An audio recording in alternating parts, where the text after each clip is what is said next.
a pledge that we would do a much better job of supervising. So I just wanted to put that out there. I think that we are, and I'd actually like Mr. Edelstein to come up and give you an update on what's happening. Okay, great.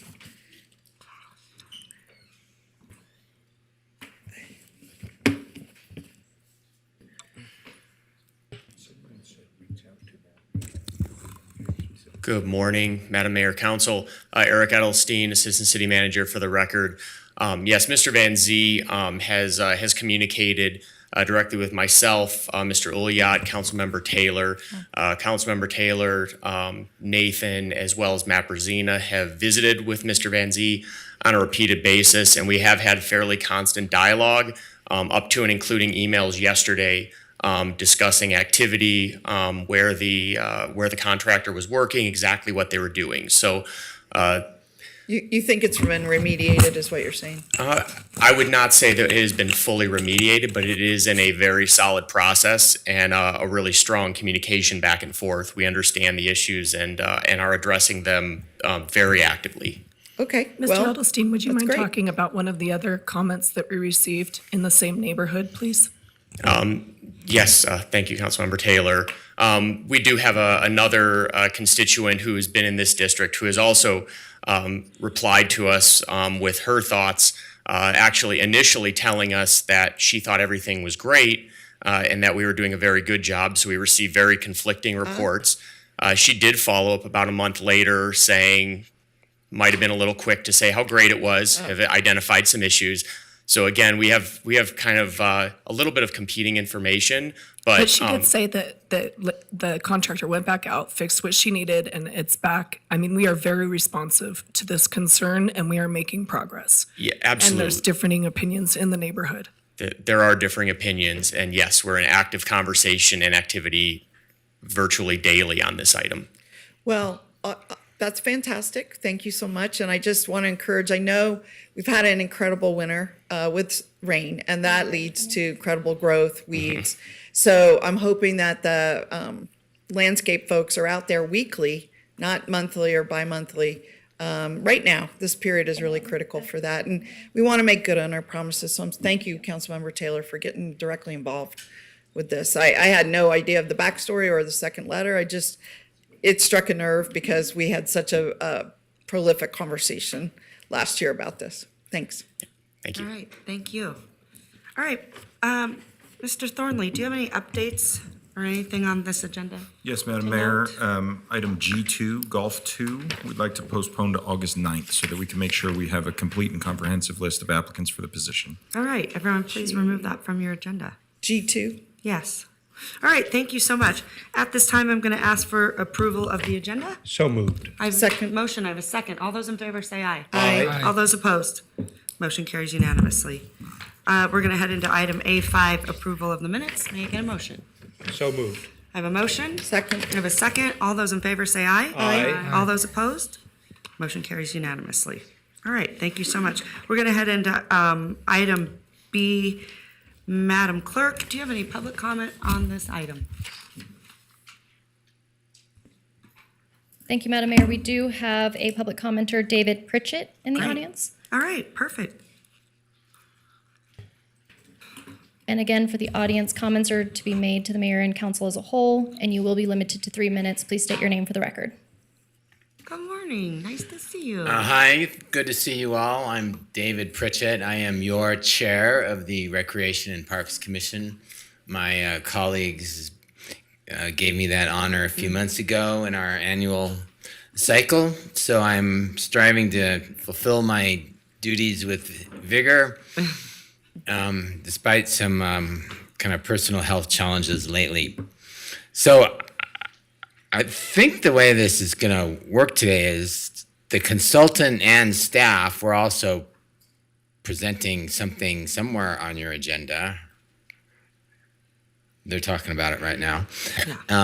So what I'll do is give my perspective as the chair on what we're doing with this item, which is the PROS plan, Parks, Recreation, Open Space Plan, which is something the city's been working on for over 5 years, although it's a little dormant for a while. It's revived heavily in the last 1 year. So as a lot of us know, the PROS plan is a key element for any contemplated special parks district. There's ideas going around based on legislation from 2017 via the state that the two cities and the county could work together, form a special services district that would fulfill and improve recreation and park services to the public. So that's a whole nother beast in itself, although we're getting frequent briefings on it, and the briefings are getting better with more detail. But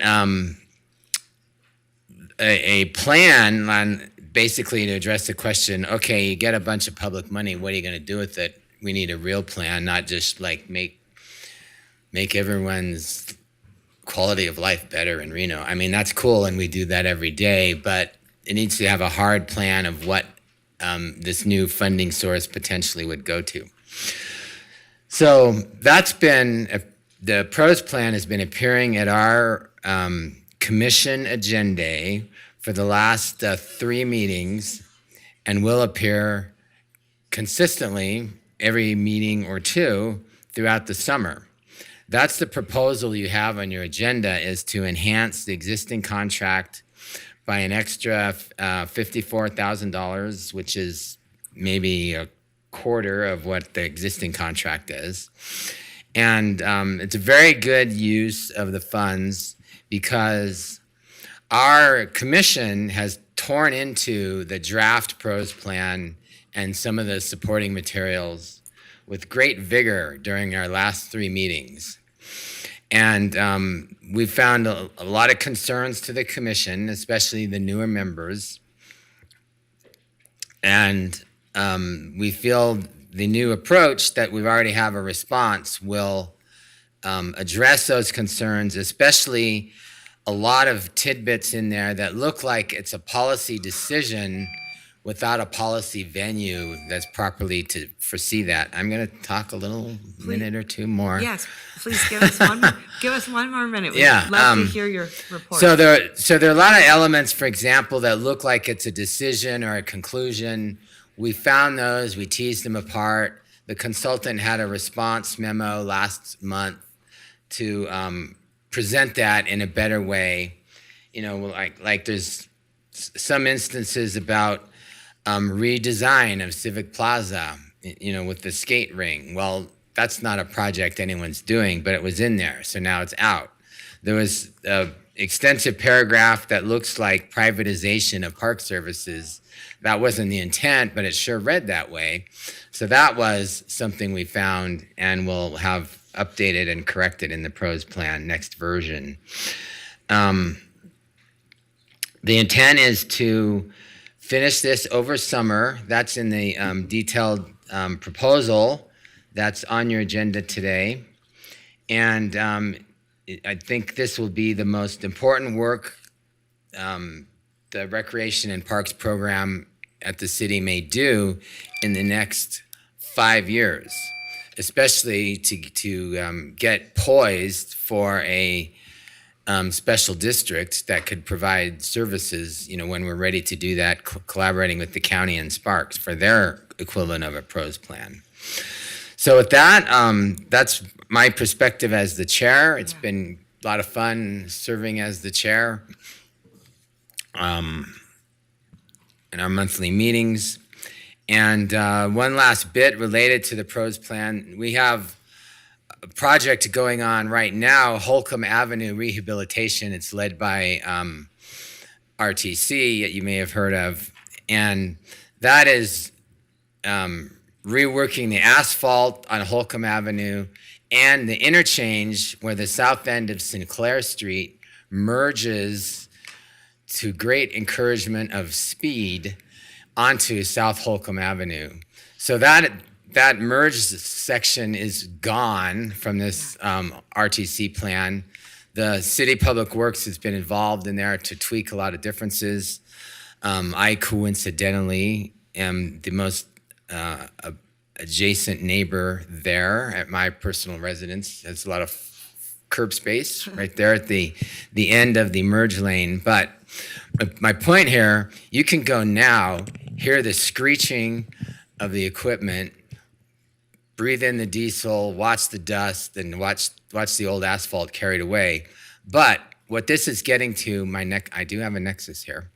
Part of the pros plan identifies categories of parks, big parks, regional drivers, down to little neighborhood or pocket parks, to use a consistent phrase. And it's a good outline to describe how to sort of tidy up our myriad number of parks that are out there. And when we saw the pros plan, there's like twice as many designated park sites as you actually can find at the public website, or even by driving around looking for them or riding around on your bike. So part of the Holcomb Avenue project will produce little spaces of open space, vegetated, pollinator garden, super duper righteous street trees, already working with our forester, Matt. They're anxious to go.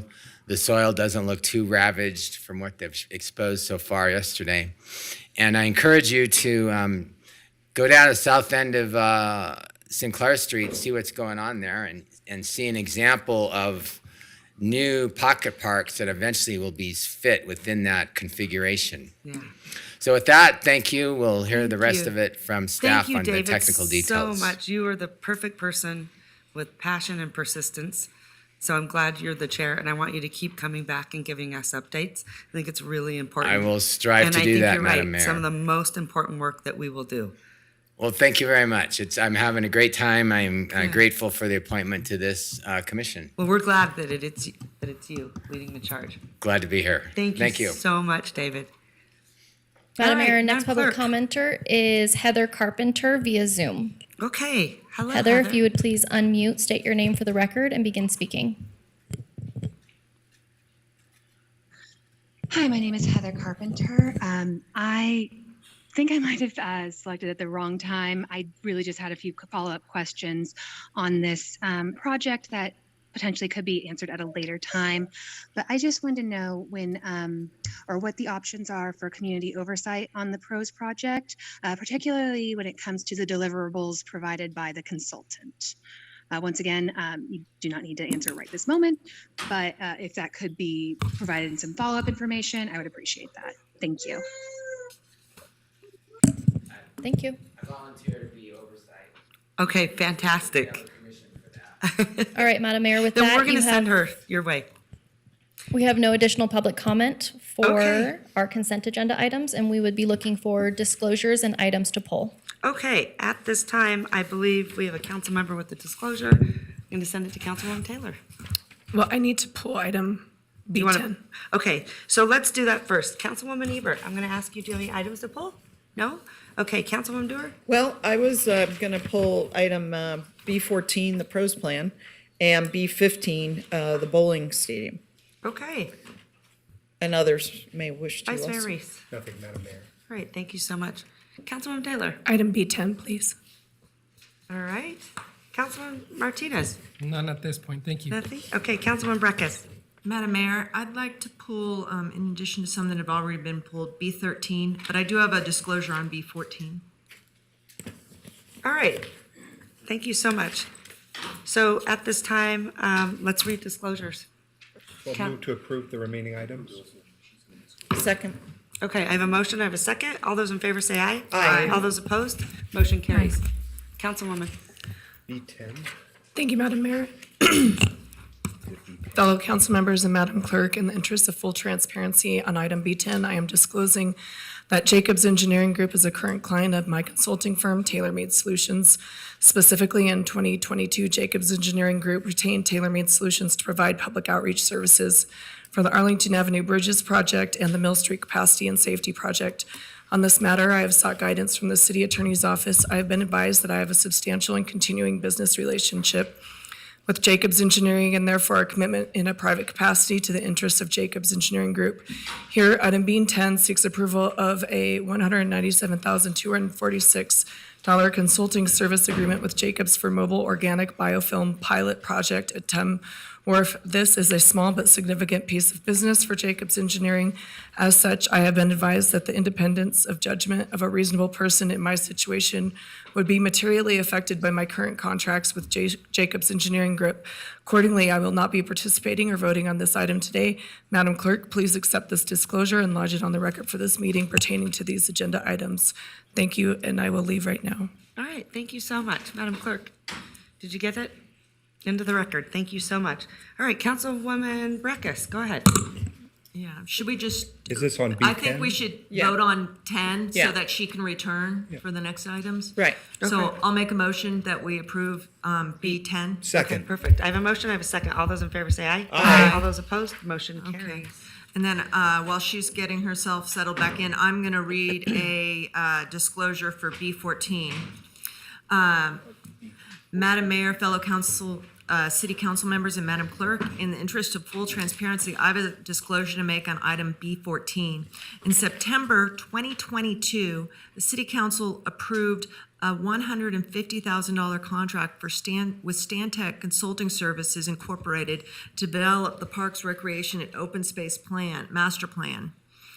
Under that contract, Stantec subcontracted with City Gates Associates, LLC, and more specifically, Julie Conway, who served as our city's Director of Parks and Recreation for 7 years. Item B14 is a second amendment to the consulting contract with Stantec that increases the project amount by $54,397 to pay for additional plan review meetings with council and staff, expanded public outreach, and additional analysis. The amendment brings the total budget to $206,000. I am disclosing that my husband, Armando Ornelas Jr., is an hourly employee at Citygate. Armando joined Citygate in 2023 after leaving the city of Sparks, months after the city council awarded the initial contract to Stantec.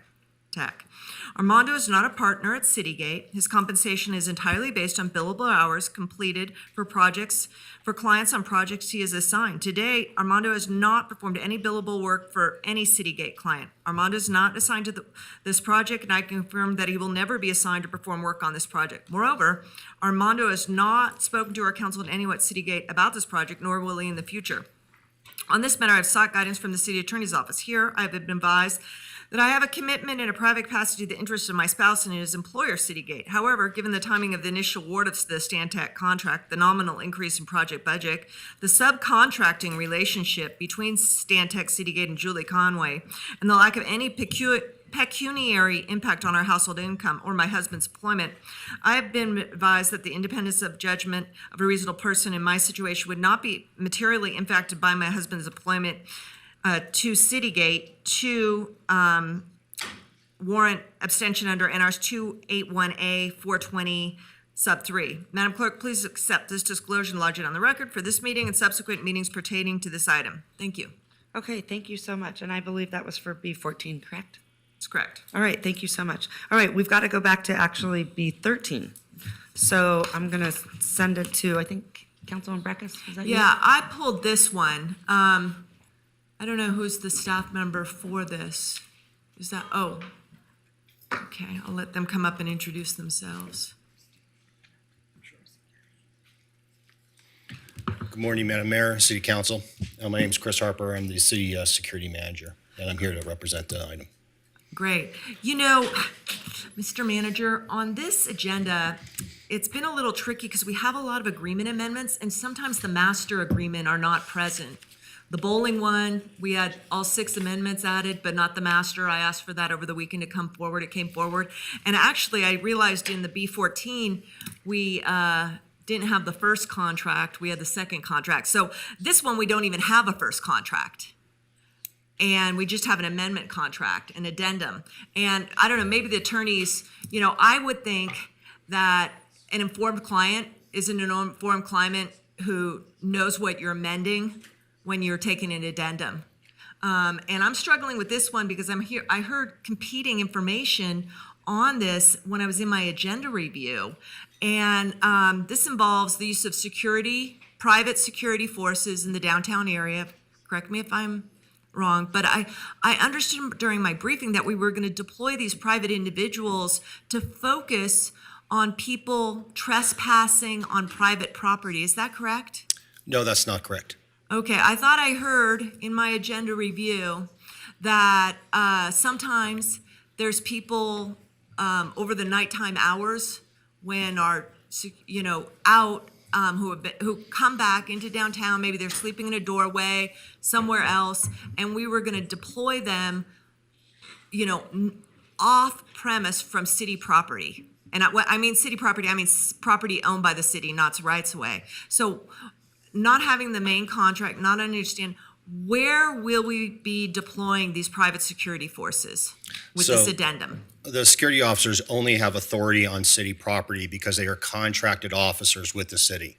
So we will not be enforcing any trespassing regulations on any private property whatsoever. So when you say city property, does that include streets and sidewalks? No, this is not specifically for streets and sidewalks. It's specifically for the area that is from the CAC all the way to the courtyard along the railroad tracks. Well, that's not city property. The railroad is owned by the Union Pacific. Actually, there is city property throughout that area, ma'am. Okay. And Union Pacific operates under an easement through that space. It is our property.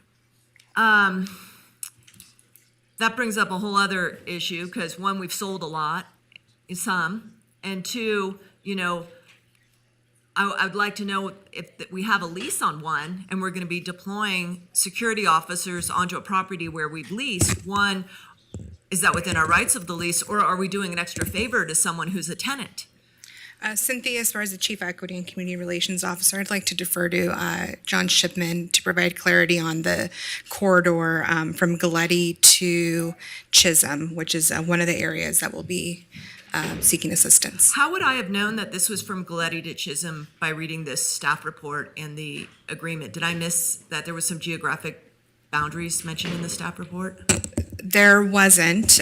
As a team, we will assign support to city properties as the need arises. So the areas are not necessarily highlighted in the staff report, but will be deployed to city properties only.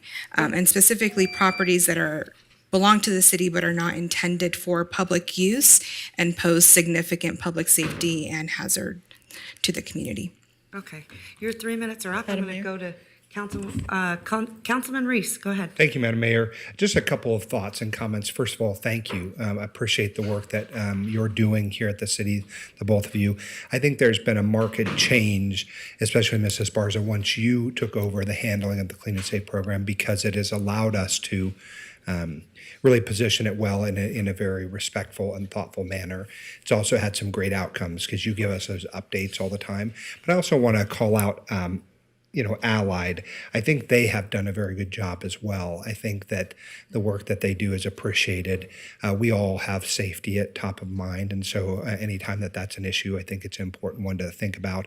But at the end of the day, what our goal is as a city is to act responsibly, thoughtfully, with the best interests of all our community involved, including our unsheltered neighbors and friends. And I think that nothing about this what I believe is a ministerial extension of a contract or an expansion of it changes that outcome. So again, I just want to basically say, first, the Clean and Safe team is doing excellent work. And second, that the folks that we work with to provide those kind of security services, I think, is really improving the quality of life for, especially in the area that's bounded by the geographic nexus that we've talked about earlier. So thank you for that. Thank you. Okay, Councilwoman Durr, go ahead, Yeah, please. thank you. 3 minutes. I like the initiative, and I think to improve transparency and communication about it, I think it would be great to task our GIS team to create a map that shows these properties. And so it could be appended later, even on this agenda, so people can see where you're talking about, which areas the city owns, which they may shade differently, areas that have been either leased or contracted or have an easement in some way. Obviously, areas that are sold will show a different color, so they're not city property. But I think it would help both communication with the team, the Allied team, as well as any public members or members of the public that would be interested. They're always interested in what we're doing in our public spaces. And I think this would really improve that outreach that you are always looking for. So it's just a proposal, an idea that might improve the situation. So thanks. All right, any other comments? Back to Councilwoman Breckus, 3 minutes. 3 minutes. Thank you. I honestly thought I heard in my briefing this was downtown. And, I consider these 4 streets. So have you had a shift in thinking in the last week? Certainly, there are some areas within the downtown corridor, but there are other areas that we may see activity, and we'll adjust and pivot as needed with this partnership. Okay, so I echo that Allied does good work. They're the gentlemen and some women who are in here, and I really appreciate everything they do.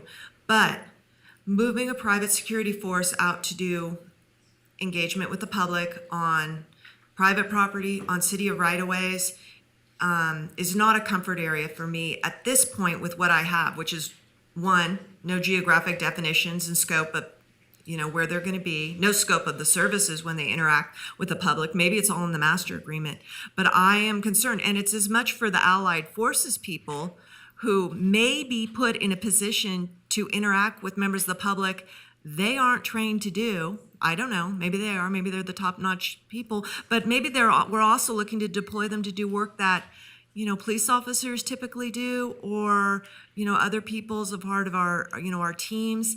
And so I don't have confidence in deploying private security guards across through the downtown area to do this kind of work. I don't, and to the degree that I understand what this work is. So I will not be supporting this amendment. Thank you, Madam Mayor.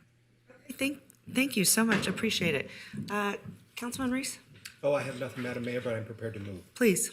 I move to approve staff recommendation. All right, I have a motion, I have a second. All those in favor say aye. Aye. All those opposed? Opposed? Motion carries. Okay, moving along. Item B14. Yeah. Thank you, Madam Mayor. I pulled this item because we've been working on the PROS plan for a really long time. And as you pointed out just earlier, it's an incredibly important blueprint for our future. We're talking about this Parks District. We've put significant funds of ARPA money into park development. I think it's a passion of almost everyone on council, frankly. When we last heard the discussion, I myself asked that the consultants consult with council to get specific input, that it not be, grouped with all the other public comment, that they spend time with each council member to ensure that the council member understands what's in the plan, especially we have 3 new council members. And for those of us who've been here for a while, that we understand the changes that have taken place. So when it was explained that the cost increase was due to consultation with council members, I was assured at our last meeting when we discussed this that that would not materially add to the cost of the contract. So I wanted to make sure that I actually did understand what the increase of cost was. I'm not opposed to it. I want this plan to be as good as it possibly can be. I'm all for spending more money if we have to. And I just wondered if Nathan or, Mr. Elliott could explain what's going on here. And there might be other members with questions as well. Thank you for the question. Nathan Elliott, Parks and Recreation Director. For the record, I think we have a few slides if we could pull that up.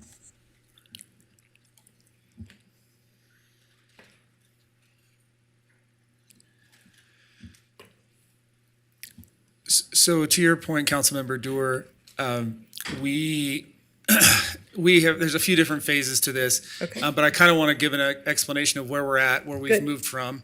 So you can see on the left there, these are things with a check mark means we've done it, with an open box means it's yet to come. And this is under our current agreement. This is without the amendment. So it's moved quite a long ways, as Chairman Pritchett mentioned earlier. It's getting close. So what's left to be done under our current agreement is an action and implementation plan, which would come after council input. We don't want to do that before, make all the edits, and then give it to council. So that would come after that. So that's why you see that box unchecked. And then the recommendation and implementation meeting with city council, which would be under the current agreement in this format and with everybody without a one-on-one setup. So that is a big part of what the additional costs would be in the amendment, and then a final report, and then adoption. So I kind of just explained that, so we'll skip that next one. You Go said ahead. that is a big part. What was the big part? Instead of doing a all-together meeting, doing one-on-one feedback, as I understand it, it Yeah. was important to have council have individual input, as you mentioned. And so it makes sense to me, and we worked through the vendor to come back to each person individually to say, this is where those have been addressed, and to give you that time with the. Okay, and I wanted to make sure during that feedback that, if you're hearing something from us that is not reflected in the plan or is reflected differently in the plan, that we highlight those issues and we make sure that we do address them.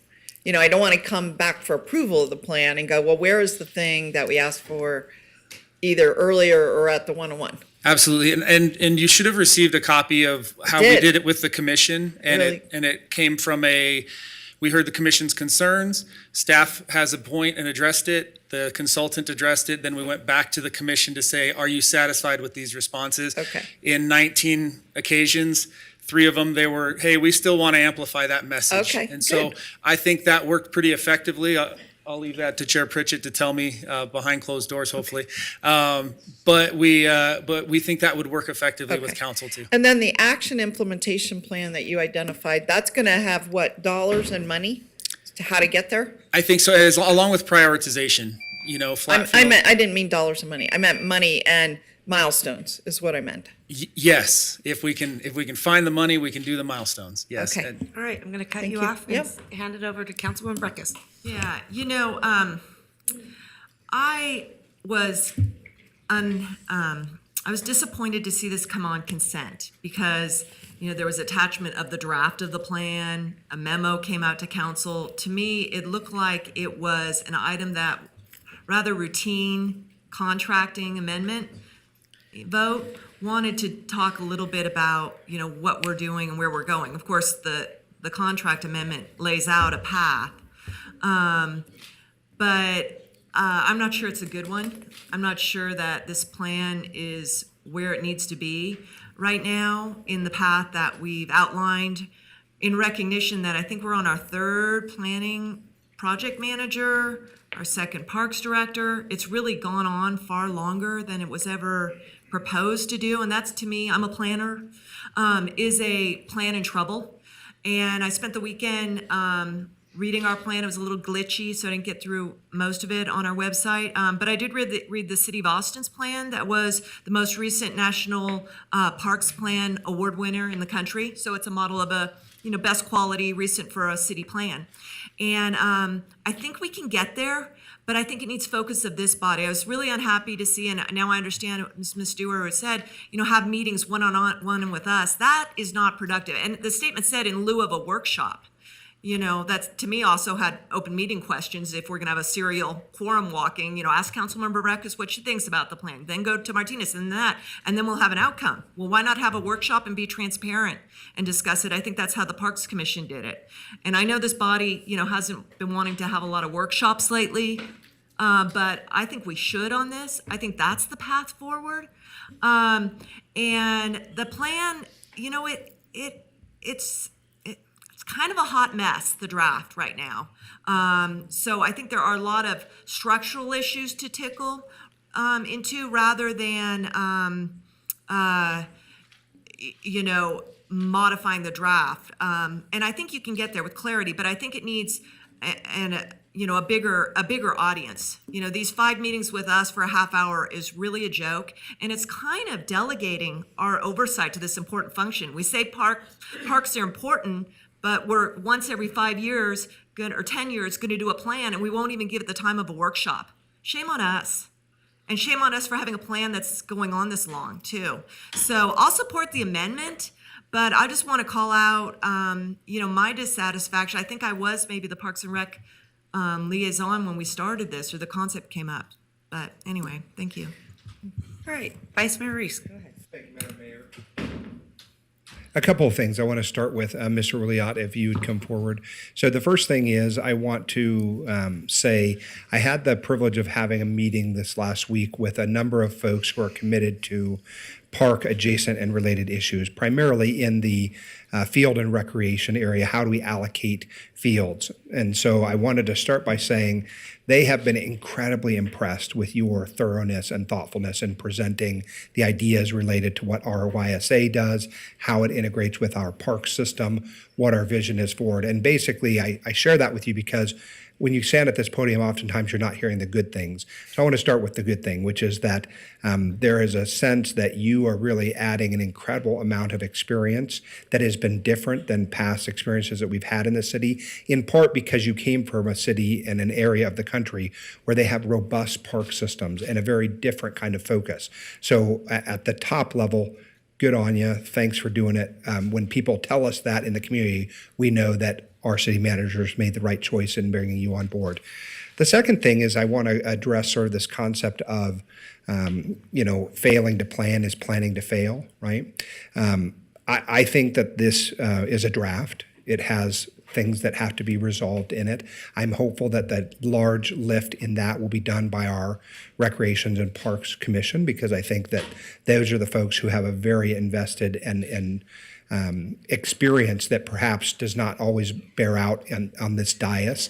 And so I really want to make sure that they are the ones that are getting a lot of opportunity to review, tear down, build up, work through it, because, I trust people like Mr. Pritchett to give us good insight into what they're thinking collectively as a body. Yes, ultimately we have some decisions to make at this dais, but those decisions are often informed by the good people who work on the commissions that we serve. It's very strange to say we should have commissions, but then give them no power, authority, or opportunity to share their voice. So I'm very happy that that is the focus. The third thing is this general concept that I hope that you hear and have heard from me before, which is that, no matter what plan we're on, whether it's the first plan, the third iteration of the 12th plan, the 987th plan, this is not rocket science. Our community demands and wants more and more robust parks, recreation, and open space opportunities, right? How many times do we have to make a 200-page document to say we don't have enough fields, we don't have enough swimming pools, we don't have enough tennis courts? These are things we deal with. And what happens oftentimes is we do the planning in order to say we've done a plan, but then we don't carry through with it. What I'm hoping is with your vast experience and that what you're bringing to this team now is that when we get to that moment where we have a plan, and I think the plan will win all sorts of awards and recommendations when it gets there, is that we as a body commit to doing the things that are necessary to make the plan happen. Because this document will not mean anything if we on this dais, from a policymaking perspective, do not go forward and implement the plan, which means we have to make some commitments financially to it. I'll save some other comments for the next round, but thank you for the first round. Thank you. All right, go ahead, Councilwoman Dewar. Thanks, Madam Mayor. I just wanted, the second part of my comment was exactly about this community town hall outreach to present the plan and then the online survey. So I wanted to make sure I understood correctly that you are going to do that. And secondly, are you going to have a workshop with council? That's a question. I happen to agree with Councilmember Breckus that it's very important. Many people don't realize something's going on until the moment we're supposed to vote on it. And then they suddenly show up. I don't care if it's bike lanes or property acquisition or whatever. It's not real until we're about to vote. And one of the things I was hoping is that we could have some kind of public workshop with the council where we hear directly from the people. And then we get to give our final guidance as a body, and then you bring it back for final approval. So that there's a little bit of space and time from when we hear what the public's saying in our face with us and when we have to vote, which gives that opportunity to make some final tweaks. And I'll give you an example. I am not sure right now, speaking about pools, if there is a pool in South Reno in the plan. There might be. I don't know. I haven't read this closely enough to understand that. In my meeting, one-on-one, that was something I was going to bring up because so many South Reno residents have brought it up to me. But are those South Reno residents participating? Do they even know this is happening? It's very hard for them to stay engaged in our process, no matter how we reach out. I've seen it at Tumwa. We've seen it at regional planning. We think it's incredibly important what we're doing, and a lot of people have like this much time. They care deeply, but they can't really quite make the time that is necessary to participate. So first, kudos on having the town hall outreach component. Number two, I want to make sure we have something similar with council, even if it's a 30-minute where the public can come and speak their truth to us. And thirdly, an opportunity to digest those final comments before we're asked to vote. That would be my request in this. And as much media coverage as we can get. Calling it pros, most people don't know what that is, right? But as long as we keep saying our parks plan, our recreation plan, whatever you're calling it in real words, that grasp people's attention and imagination, I think that would help. Okay, so. Okay, thank Thanks. you, Councilwoman Dewar. Councilwoman Ebert, did you want to weigh in? No? Okay. Go ahead, Councilwoman Taylor. Thank you, Madam Mayor. Nathan, I have a quick question. First of all, I will say thank you to you and your team for the briefings. I found them very helpful, and I guess I would disagree on some workshops because sometimes we have some negative dominant polarization that happens in our workshops, and I feel like I can get more accomplished on one-on-one meetings. So I appreciate you taking the time to do that and listening to me.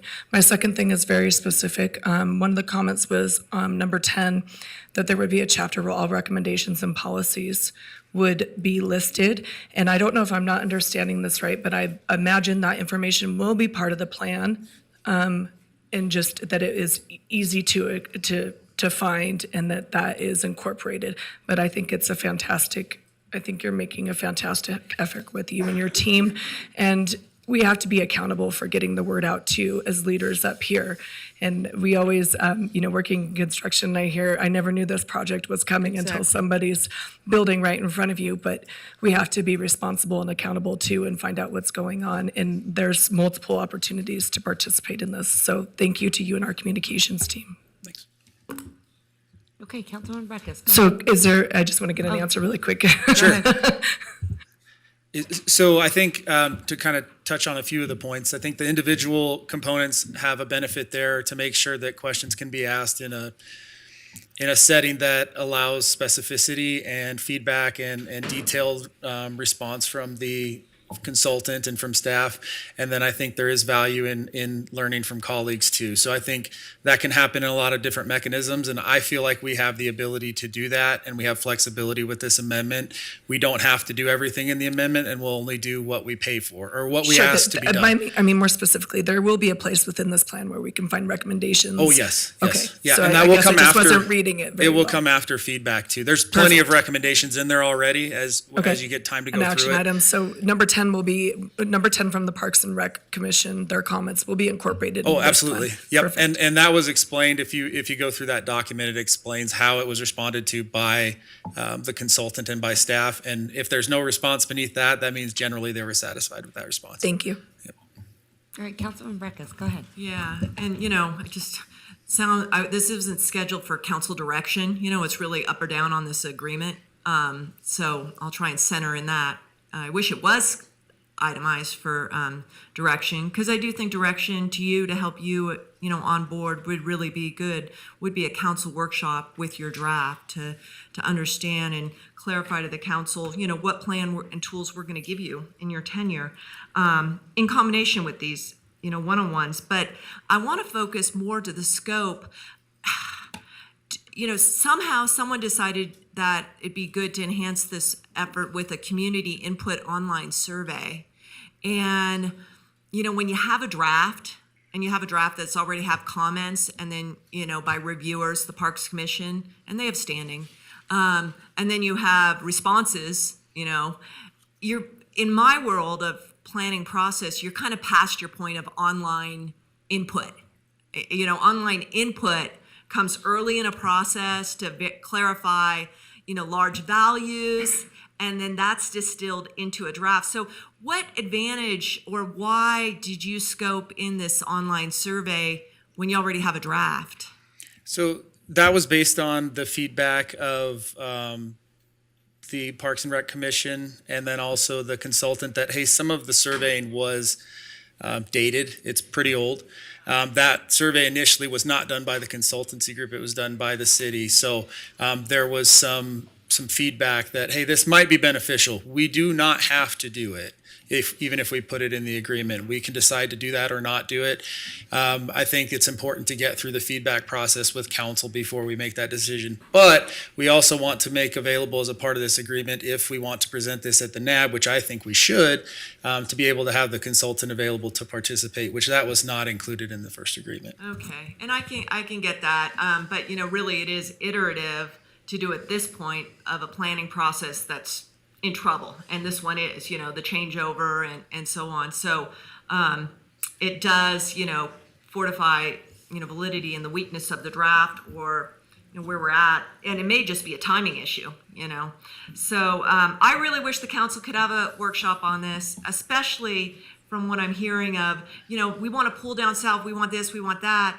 The plan seems to come from a real strong fiscal reality perspective, and I think versus balancing that with a CIP wish list, I just don't know. I'm still struggling with it, and the council not getting to a workshop on this draft right now. Thank you. All right, thank you. Any other comments? No? Okay. Nathan, I wanted to just say, I think you've done a fantastic job. I really appreciate the communication that you've given me. I also want to say thank you to the commission. Fantastic job, because, you guys have been so dedicated to what's happening, David. Really, really appreciate it. And, I think there have been, some challenges, but some of that has not been the fault of anyone. We went through a pandemic, and also you are brand new. How many weeks have you been here? About 12 weeks. 12 weeks, okay. And I think it'd be remiss to not say that the staff that have moved it along this far have been just incredible in that process. I also think plans they have to change. They have to sort of look at how we are changing. And I think in the pandemic, we changed a lot. And people had a totally different idea of what happens in our parks and open space. And I think it's actually a really good thing, because people now realize how critical they are and the quality of life that they provide. So I think that that's good. And I think anytime you're doing the outreach, whether it's before or after, it all should be heard, and it all matters, regardless, how you do it. So I just want to say thank you. I think you're going about this in the direction that is going to get us there. But, also we do a lot of plans that sit there and do nothing. I think that's part of it, is that in an effort to make everything perfect, we're not doing enough good. And I think this plan is really close. And I know it's 250 pages. It's going to take a while to get through. But as you do that, I think you'll see that a lot of the concerns are addressed in different spaces. And sometimes it's important to pull those things forward to the council member's point, like to be very clear that we had a good plan in 2008 probably, but we didn't get to it. So those issues are still there. Well, anyway, thank you. Yeah. I appreciate it. Okay, I'm going to send it. Councilman Ebert, go ahead. No? Oh, okay. All right. Vice Mayor, go ahead. Madam Mayor, move to approve staff recommendations. All right, I have a Second. motion. I have a second. All those in favor say aye. Aye. All those opposed? Motion carries unanimously. Thank you so much, Nathan. All right, moving on. Yeah, Madam Mayor, I pulled item B15 on the bowling stadium because I just thought we should understand what's being proposed. I don't have a position, positive or negative. I'm just interested in what the change is. Okay, fantastic. We have Mr. Edelstein here with us, and we also have a representative from the RSCVA as well, if there are any questions. So go ahead, take it away. Yes, thank you. Eric Edelstein, Assistant City Manager for the record. We do have Mike Larraguetta, Vice President of Sales for the RSCVA, as well as Rick Murdoch, representing both the RSCVA Board and Caesars Entertainment here, should you have any additional questions. The simplest way I can boil it down is to show this document here. So the amendment before us today is the Sixth Amendment to the Master Agreement.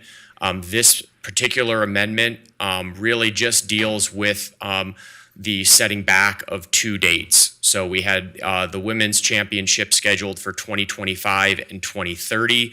The USBC is proposing moving those to 2028 and 2033. The remaining tournaments that are in the current agreement would remain static. There's no additional burden on the city, no additional capital expenses required in this amendment. All right, go ahead, Councilwoman. So my question is just, what is necessitating the change? Like, they were supposed to have it 2025. And are they having it somewhere else and then coming back here? Is that the idea, or is it just delayed in their schedule? So I'd like to actually probably invite up Mr. Larangetta to address that as he has those direct conversations with USBC. Okay. Good morning and welcome. Good morning. Good morning, Madam Mayor, council members. Thank you. To address your question, so USBC had a tournament scheduled in 2024 in Cincinnati. That tournament was moved to Reno, or given the option for Reno to host it, which we did. Moved forward. That tournament is on the books for 24. We then had 25 on the books and 30. And what we have seen is what happens is when you have 3 consecutive years of the open women's, we tend to struggle a little bit in terms of the registrations and our signups. So USBC approached us in order to maintain momentum of constantly having demand for the destination and having the registration numbers up for bowlers. So we agreed to move 25 to 30 and 30 to 33. Or 25 to 28? Or I'm sorry, 25 to 28, correct. Well, this makes a lot of sense. I mean, what you're saying is there might be location fatigue. It would result in drop-off, and by sort of changing it up, it keeps it fresh. That's correct. Okay, well, that really helps. Thank you. You bet. All right, go ahead, Councilman Breckus. Yeah, I don't have questions for you right now. Okay. Thank you. Thank you. I might for Mr. Edelstein. So, this is one of our assets that is backed by revenues that we own. And when the revenues aren't there, we pay for the debt service on it. And this agreement is with us, with RSCBA, but we've got the most skin in the game because it's our facility. And how are we doing on it? Is it worth pushing it back for 3 more years? Because that's what this does. It might be 2, but I think it's 3. Okay, I have the 6th Amendment, but you know what? It conflicts with what we were told many years ago in materials I have, and I have a file this thick on this, in these amendments, which is don't go out this far and encumber this property that far. It's very unclear, and you need to think about it. And here we go, amending. And you know what? If they don't come, they owe us money. And guess what? They don't come, and we amend it and do for them things. Remember the issue about we have to get the exterior mural done, and we're gonna do a mural because that's the cheapest way to do it, and we did it, and we worked on it. Well, who knew that they were in negotiations to not come? We could have gotten off of that. And I mean, I'm incredulous that we continue to amend and commit this facility for them to have a lockbox on without even understanding if they're doing on their side of the deal. I have this from 2016, 2017, when we knew how many room nights they were doing. How many room nights have they been doing? I haven't seen a bowler. We don't know that. And then I want to talk about the other terms of the deal, okay? Because we didn't even have the master agreement attached until I asked for the weekend. Let's see, the right of first opportunity. Mr. Edelstein, does Nevada Land LLC still have the right to lease that first floor of the premises? I do not believe so. Okay, so that's gone. And you said that we've done all of our obligations. Is that clear in here? This amendment does not deal with any ongoing obligations. So any obligations would have been negotiated in previous amendments, but there are none in this amendment. This agreement says, it incorporates the rest. If there's conflicts, you have to read it. But there's so much open in this. The lineage fees that dropped down to $2 from way back when, they're still low, so they're getting a cut rate deal still. We have no evidence the room rates they've done, okay? And we're obligated on the surcharge that about 5 or 6 years ago was producing $2 million to spend 75% to the bowling stadium rather than good things downtown. And so I submit to this council, you're doubling up, you're continuing this, you're paying essentially these bowlers to come to vacation here. They don't even want to come here anymore. Maybe it's delivering to the El Dorado. There's reference in here that we have to have, for our side of the deal, 10,000 rooms available. And Harris has mentioned, is there clarification on that? We should be renegotiating this deal in total and understand how this agreement is delivering for us rather than piloting it. Councilman Bruckus, Yeah, you're over thank your you. time. I'll, Thanks. I'll continue on in a sec. Yes, hold on. All right, go ahead, Councilwoman Dewar. I think I got my question answered, but I'm not opposed to having a fresh look at the agreement at some point, making sure things we've already done are taken off, or acknowledged that we've met contractual obligations on our end. I think that, do you recall, or maybe Councilmember Reckes does, when this was first engaged in? It's like 10 years ago, I want to say, 2012. right? Correct. Yeah, Councilmember Burkus is correct, 2012. So about 10, 11 years ago. So it wouldn't hurt either of us, there's a proposed for a change, just to take a fresh look, guys. You're new here. Our city manager's been new since the agreement was originally signed. We have a number of new council members. It's just always good to keep it fresh and make sure it's still working for all the parties. I think that's actually a good idea. I don't have to tie it to this change, but I think it's just a kind of a good practice, something to think about. Thank you. I would say this too, there has been constant communication with USBC, which has been really, really good. I think, the concern is if they're not there, it's vacant. That is very challenging. That building is incredibly challenging. And it's not something that this council, did. And now we do have someone in place, which I asked for a very long time, but that was sort of an issue over at the RSCVA. But we finally have someone in place to start programming, and he's got a whole bunch of other things coming on, which is really good. But we kind of had to look at everything and what was happening. I wonder, Mr. Larragueta, did you want to come and address any of Councilwoman Breckes' comments?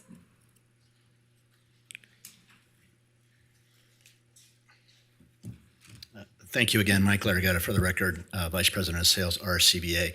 So, Commissioner, Councilwoman, I don't remember exactly your questions. If you mind repeating those, then I can address them. Let me just show you right here. You see, I feel the council slipped in even, ad hoc amending these, but even focusing on information we had on amendments 3, 4, and 5. Here in 2017, for FY 16 and 17, when they came back and said what a great partner they were, we had evidence from the RSCVA what great partners they were. Room nights. Remember, there's lineage fees, unique bowlers. Remember all those concepts? What are you presenting to us to let us know that, since the last amendment, we've had a good run with this group? So I believe this information was provided in your staff report by Mr. Edelstein. But what I presented to the RCBA board on May 25th was a recap of what USBC has produced for the region since 2012 through 2023. And just to highlight some of those numbers, since 2012 through 23, there's been over 493 cash room nights produced, over $3.5 million in room tax for Washoe County, over 224,000 bowlers, and an economic impact of over $455 million. Well, that's not particularly helpful because, they have this fatigue. I don't blame someone from Alabama who is a fervent bowler league member from wanting to make her 4th trip to Reno in 15 years. And so I really wanted to see this like we had in 16, 17. Mm-hmm. I really wanted to see it on how many bowler nights, how many room nights we got, what the lineage fee is, and all those specifics. And we're just not getting this. And, the mayor makes a great comment is, this is a really hard facility for us to have and so on. But, let's flip that thinking and think about it as an asset. Because at one point we did go out and talk to people about repurposing it. Now, if I'm wowed that this is a great economic boom for our downtown, but I'm not seeing it. I'm not seeing it at all. In fact, I'm finding it a drag because it's unoccupied a lot of the time. And the bowlers keep wanting to not come. and kick it out. They really are kind of freeloading leaseholders, and we let them, reserving a facility we put so much money into, and so on. I mean, and I'm disappointed too that this starts over at RSCVA. RSCVA, has the El Dorado that is specified in the contract as getting room nights, as part of the deal. Yeah, they're going to vote for it. Probably some of their friends and partners over there, and that's legitimate. But it should come over here as our policy, as one of our important assets downtown. And I'm just so disappointed to see this autopilot again. And I think the council needs to just say, we're done. You guys are here. We'll go into negotiations with you on the overall, and really have some hard discussions here about how that facility fits into our vision for downtown, because it is not working for us right now. Thank you. So I will also say that I've had frustration over at the RSCVA with executive directors not making this a priority. I have fought for esports forever. Caesars have been incredibly supportive. I would say thank you to the bowlers. Without them, what does that look like? Right. Then we're really in trouble. So those negative comments, I don't agree with at all. So, and matter of fact, I flew in the other night, and there were actually a lot of bowlers, which was really great because I talked to many of them. But also, they were really excited to come back, which is a good thing. But we've also been in talks with the university, and then we were also trying to see, was there a possibility to do other events in that space? And we found out that there is, which is really great. The haunted house came in, which was pretty incredible how that whole thing worked. There's also Meow Wolf that has reached out. It's now finally starting to get some traction because we've actually showed that we can diversify that property. But I want to say thank you to the bowlers. We had opening night there. I mean, I thought it was phenomenal, and I appreciate their partnership. But I will say I've been vocal about this over at the RCVA, so this is nothing new, that my frustration with executive directors and obviously not wanting to help program and treating downtown like it's not important to the city. Right. And that has been frustrating for me. And again, I'm usually the lone vote over there, but very vocal about the frustration of how I feel that downtown gets treated over at the RSCVA. Nothing to you. I don't mean to look at you. That's not your job. But that's sort of, everyone knows that about me. So, Madam Mayor, just a couple comments. There was a lot of discussion there, so I'll try and address as much of that as I can. As it relates to the facility itself, when the RCVA took the facilities back in-house instead of outsourcing it through SMG, which then became ASM, we made an effort to hire a sales and facilities team. That team is responsible for selling our facilities for anything within a 12-month window and in. If you look at our production since the time period of we taken the facilities back in-house, they are doing extremely well. They are tremendously over budget in terms of revenues and occupancy. You're seeing our facility activity and occupancy go up in all of our facilities. So we have made headway in that front. Also, I think you are aware that we held 2 National Bowling Days. We had one, and we have another one scheduled in August, where we're bringing in the public and giving them access to the facility to they get some exposure and they understand what the facility represents. Not only just bowling, but also Kingpin and then the area downstairs with the museum and the pro shop area upstairs that is rentable. So we also use the facility, whether it's through the Row or any other property that wants to use the facility as an off-site option for groups to use. We have several groups that I can think of that the Row uses that facility for, to basically give them the opportunity to get out of the hotel and do something fun in a different environment. And then Kingpin, of course, is booked probably 9 months out of the year. Yeah, and that outside contract, that was not you, but I'm going to say it was a disaster, and I voted no against that. Correct. I knew that was a bad path. Anyway, thank you so much. I appreciate your comments. Absolutely. Councilman Reese. Thank you, Madam Mayor. Mr. Lurgetta, thank you for the information. I think asking you for financial information, then dismissing it is wrong, right? I know that the economic impact of having these bowlers come to Reno is a huge deal. I think it is the largest economic impact of any of the groups that we bring to Reno. And anecdotally, I'll tell you that whenever I travel and people inevitably you're in the airplane and you ask, where are you from? And they tell you and you tell them where you're from. They always say, oh, I've been there. Why? They've been here because they came for a bowling congress, right? Or they've been coming every other year for 10 years.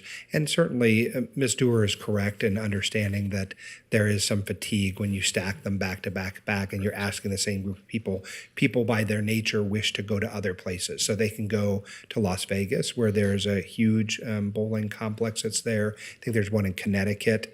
And so we aren't the only game in town. What we have to be is responsive to the customers that are coming here, which ultimately generate, I think when Mr. Murdoch came last time we looked at this agreement, the collective impact of all of the tournaments over the period of time, and this is historical data, this is not projection, but historical data, was somewhere in the neighborhood of $1 billion with a B. And so it is obvious that as I drive down Virginia Street each day and I watch the hundreds of bowlers walk across Virginia Street going from the Caesars Entertainment properties over to the bowling stadium, that they're here.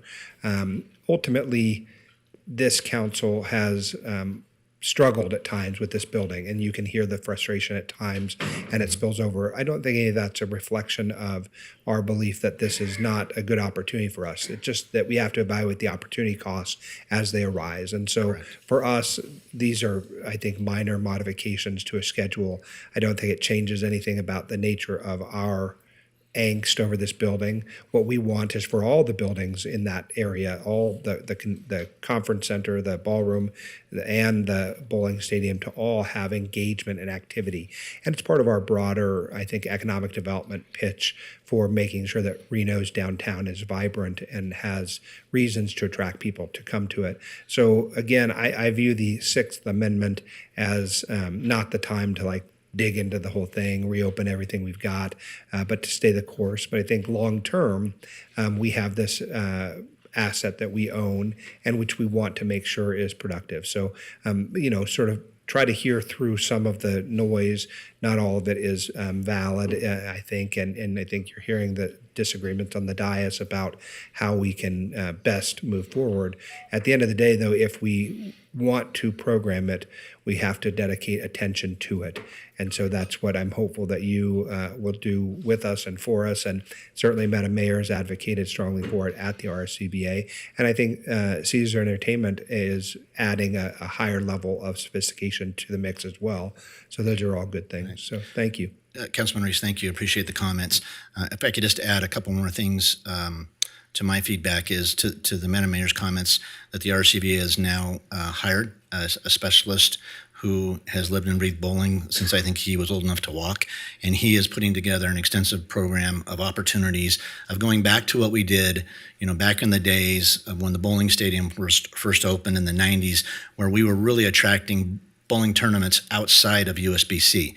And we're moving forward with that. We're in discussions with several opportunities, and we anticipate that being on those tournaments being on the books as we go into 24-25. So very positive. All right. Any other questions? All right. I'm going to send it to you. Go ahead. Thank you. Thank you, Madam Mayor. I'll move to approve. All right. I have a motion. I have a second. Yeah. All those in favor? Discussion? Councilman Breckus? Yeah, I just would encourage my colleagues, since we just got out of budget, to look at the debt service load on this. It's an offsite use for some of the hotels or so on. When you put that with the ballroom, the event center, they're real drags, and they are real drags. You get those, we used to have them on the agenda, but you get the accounts paid. Look at some of these big debt payments. You're paying for that. And think to yourself, is downtown better? I've been around, how many years on this council now? And I'm just saying, ask yourself, is downtown better? Is it coming back better? Is the bowling contract delivering, particularly for what it's doing? I don't think so. And we paid over $20 million in general fund on that when it wasn't making debt service in the early years I was here. So, and I don't hold any problems with RSCBA. I think they've got their own structural problems, which really is, probably governance and a lot of their own issues. The conversation needs to be here on our asset, our downtown. And think about that when you look at those debt payments going out. I'm a no. Right. Thank you. Thank you so much. All those in favor say aye. Aye. All those opposed? No. Motion carries. Okay, moving right along. I'm going to send it right back to you, Madam Clerk. Thank you, Madam Mayor. We're moving on to item D1, David 1.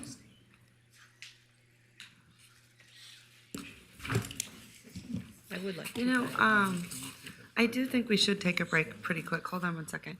Let me ask. All right, so I think we should take a break and let's come back at, what do you think, 12:15? Okay? 12:15? Okay. All right, thank you so much.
Madam Clerk. Thank you. And we're back on record. Let me know when you're ready.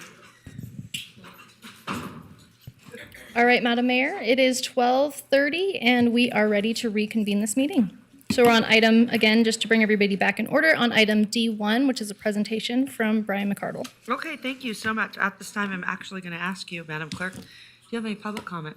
We do have public comment on this item from Rhonda Tyson, Okay, great, and we do have one attendee via Zoom that would like to speak. great. Thank you.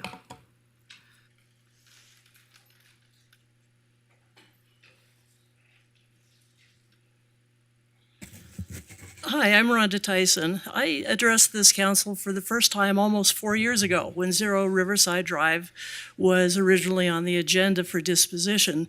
At that time, council directed the city manager to request proposals, and Mayor Sheevy promised me that you would find something adequate and suitable for that parcel. I thought that that was probably better than just putting this up for auction. But based on the proposal the council is going to review today, that's actually not true. This proposal doubles down on the failures of the development that actually led to the city even owning this parcel. I should actually say triples down or quadruples down because it's 3 times as many units as the development that could not succeed. It is 4 times what that parcel is zoned for, unless you engage in spot zoning, which would really undercut the city's credibility when it comes to planning. It relies on a variance when it comes to parking based on an assumption that parking was available on Riverside Drive. Right now, even the 0 Riverside Drive is being used by the apartments to the east for their overflow parking, and those 4, 5, or 6 spots on Riverside are used by people who access the Truckee River at that location. There is no overflow parking. Inexplicably, it also ignores the easement that 1200 Riverside Drive has across that parcel, assuming that it can simply be moved. It was judicially created 50 years ago. You can look at city planning maps as far back as 1947 to see it. So you cannot simply move our easement in order to accommodate this development. More inexplicably, that development back in 2005 failed in part because it couldn't provide adequate emergency vehicle response. And everybody here and everybody there knows how concerned I am about emergencies at our location. There is no provision at all on this map for emergency vehicle response, which would put the residents of this community as well as our own in great danger. I think the city ought to just go ahead and auction it off. Let's let a developer try to figure out how to use this lot to his or her advantage. Because the other problem is, having gone this route, people in the neighborhood don't even know this is going on. Last summer, when the council decided not to consider the Sinai Mansion proposal, it was because it was felt that developers didn't have adequate notice. None of our neighbors have any notice of this. And the people who will be greatly disadvantaged aren't the people in my condominium association, it's those apartment dwellers on the east side of that lot who will be severely crushed. Thank you. And Trey Abney via Zoom.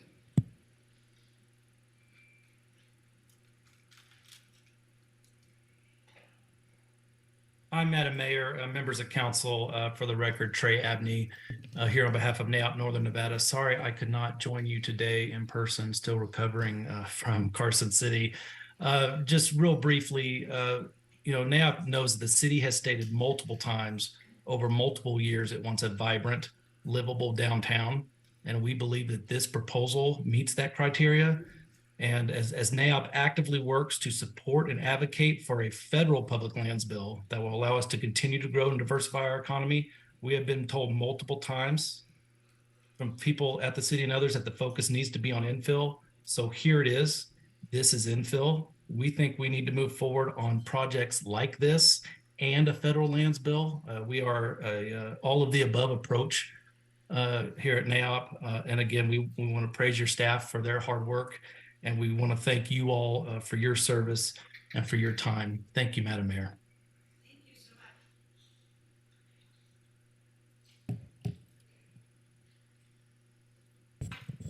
All right, Madam Mayor, with that, we have no additional live public comment. It should be noted for the record that we did receive 11 letters of correspondence, 8 in opposition and 3 concerned. Those have been distributed to the Reno City Council and are a part of the permanent record. And with Okay. that, we're closing public comment. All right, go right ahead.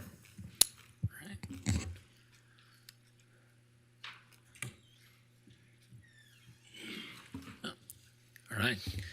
Good afternoon, Madam Mayor and new president of the U.S. Conference of Mayors. Congratulations again. Council members, good afternoon. Brian McCardle, Revitalization Manager for the City of Reno, for the record.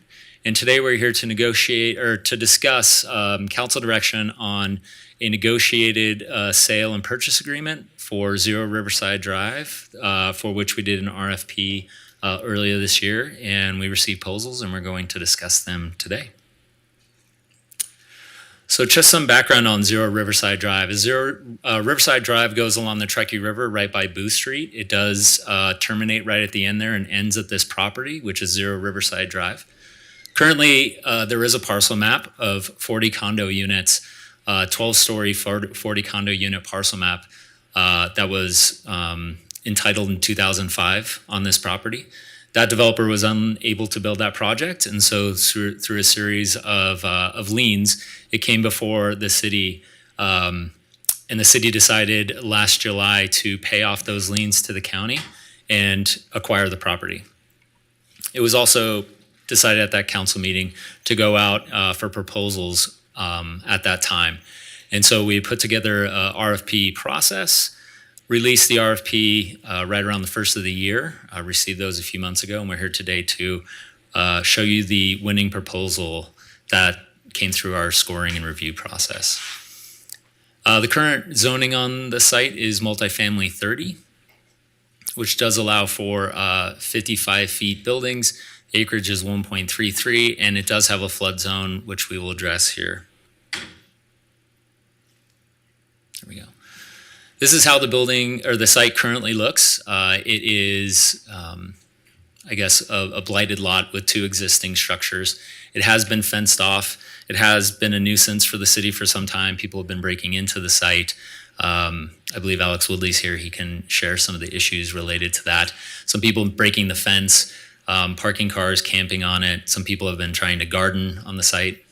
And so when we approached this RFP process during that last council meeting, it was discussed that some of the priorities were to create a scoring process, to create a strategic priorities that the city would want to see, take into account someone's ability to actually get the project done. And so we looked at the master plan. We just created some priorities related to this process, and that was to address affordable and workforce housing, to increase the density of housing, specifically in the downtown area. Given this location, placemaking and quality of life is very important. Sustainability and design, materials, and then given its site along the Truckee River, we do want to make sure that it adds to a vibrant Truckee River and encourages recreation.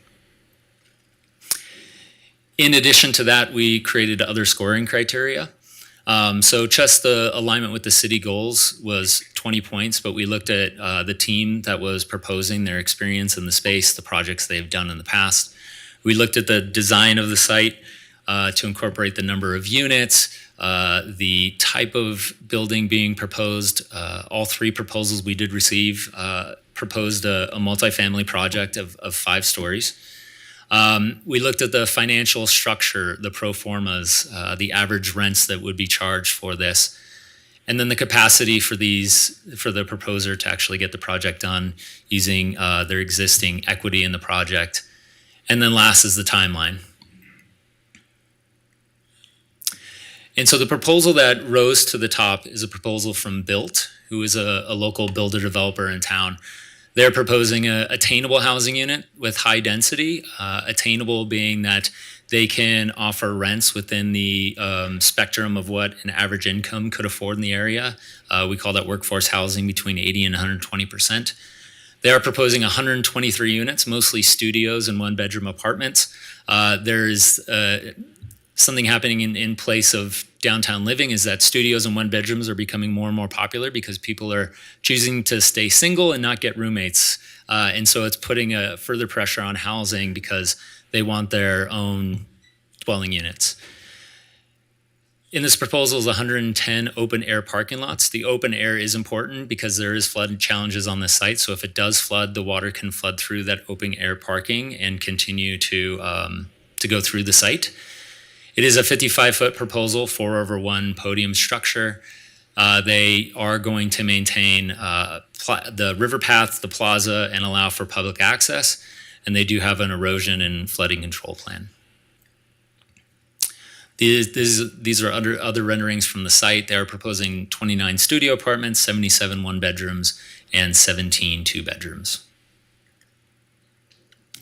On the proposed entitlements, something that's going to be needed for this project to go through is there is that 40 condo unit parcel map existing on site, so they'll have to do a reversion to acreage. They do plan to maintain the current easements, but there might be some alignment. But they did say to reserve a 28-foot asphalt fire and emergency access easement to that 1200 Riverside property. They will need a parking variance. The 110 units is less than the number of housing units being proposed, but there is site for parking storage. This is near multimodal and RTC bus areas. And then it will require a zoning change from multifamily 30 to possibly mixed-use suburban, which would remove any density caps but keep the height at 55 feet. We did go out for appraisal on this property per NRS in city process. And so one was for $1 million, the other was for $875,000. So the way that process works is we averaged the two. And so this came out to $937,500, which would be the fair market value for the property. And the offer price from Built is $900,000. And with that, it is proposed that we do a 10-year timeline to reversion in case this property or this project doesn't get built. There would be some potential clawbacks for the city to regain ownership if the project can't proceed or some other challenge gets presented. And so the recommended motion would be to allow city staff to just negotiate. So we're not proposing anything other than proceeding to negotiations on a sale agreement. And we can discuss anything that any deal points we would want in that agreement. They will have to come back for those zoning changes. There will be a whole process from here on out if this proposal is selected. And so this isn't the only process. We'll also be bringing that sale agreement back to this body for final approval. And that's it. Okay. All right. Thank you so much. I really, really appreciate it. And Brian, I think you did a fantastic job. I think it was very clear and concise. So congratulations, because you don't come up to the podium that much, and you did a great job. So I haven't been here that long. I love it. You did excellent. You'll see me more. Like I said, thank you so much. Okay, so let me just say one of the things, and maybe I wasn't clear with communication to staff. First of all, I think this property is extremely, extremely unique. And for someone to probably look at this property and see the beautiful river, I mean, it is incredible. But I also think I would have liked to have seen the other proposals that came in, but I also, in my mind, thought when we asked to look at what we could do there, I also would have liked to have seen anything from parks to open space, because I always kind of wanted it to be sort of a memorial park. Now, I also have issues of having the city maybe own the park, and maybe it could have been the residents next door. I also, as everyone knows on this body, I also have extreme challenges with, sites that flood. Sites that flood. Sites that flood. And also, there is an emergency issue to access. And so, and I know we need housing. Listen, I'm not against housing. I vote 95% of the time for housing because we so desperately need it. But this parcel is incredibly unique. So I would have liked to have seen what other options we could have had on the table. I didn't realize it was specifically for housing, and I know that we're always so hyper-focused on housing, and so maybe that's where my communication was not clear. So I'm just curious to know the rest of the council's comments, but that's sort of my comments. I do have, I think there's a lot to overcome here to get to a project. That's just my feeling. So, all right, thanks. Okay, I'm going to start with Councilwoman Breckus, and then I'll go all the way down. Go ahead. Yeah, I share a lot of the mayor's thoughts.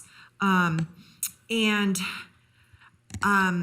think you did a good scoring and a proposal, but typically, and I know you're new to government, but Mr. Manager, this is for you. I think due process, fairness, transparency would have involved, discussion of the other ones, how they scored short and these ones scored ahead. Mm-hmm. I think that's just fair to them. They met the deadline. I didn't see in your staff report, I didn't hear anything, who were they? Where were the points difference? That's really how you do an RFP scoring. It's just following through on the process. So, we'll see where we want to go, and I don't want to stop my time right now.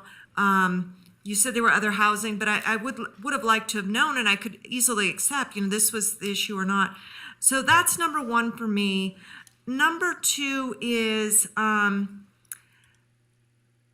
not categorically opposed to this proposal, but we need a good deal on our end. And I want to know how old the appraisals are, the dates and months. Oh, probably 30 days. I think we got those in March. March. Those proposal. Okay, I calculated that out to about 22 a square foot for the usable. Is that right? I don't know. That's pretty low. Jacobs was buying 100 for dirt, when he stopped buying. And I know there's encumbrances, but when you pull that out, so I would like to know a square footage.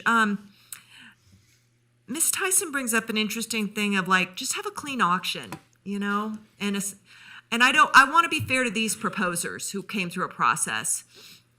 But I want to make sure we're getting a good deal. I don't like kind of the summarily, just go rezone it. I think that maligns and discounts our regulatory environment, so we have to be really careful with that.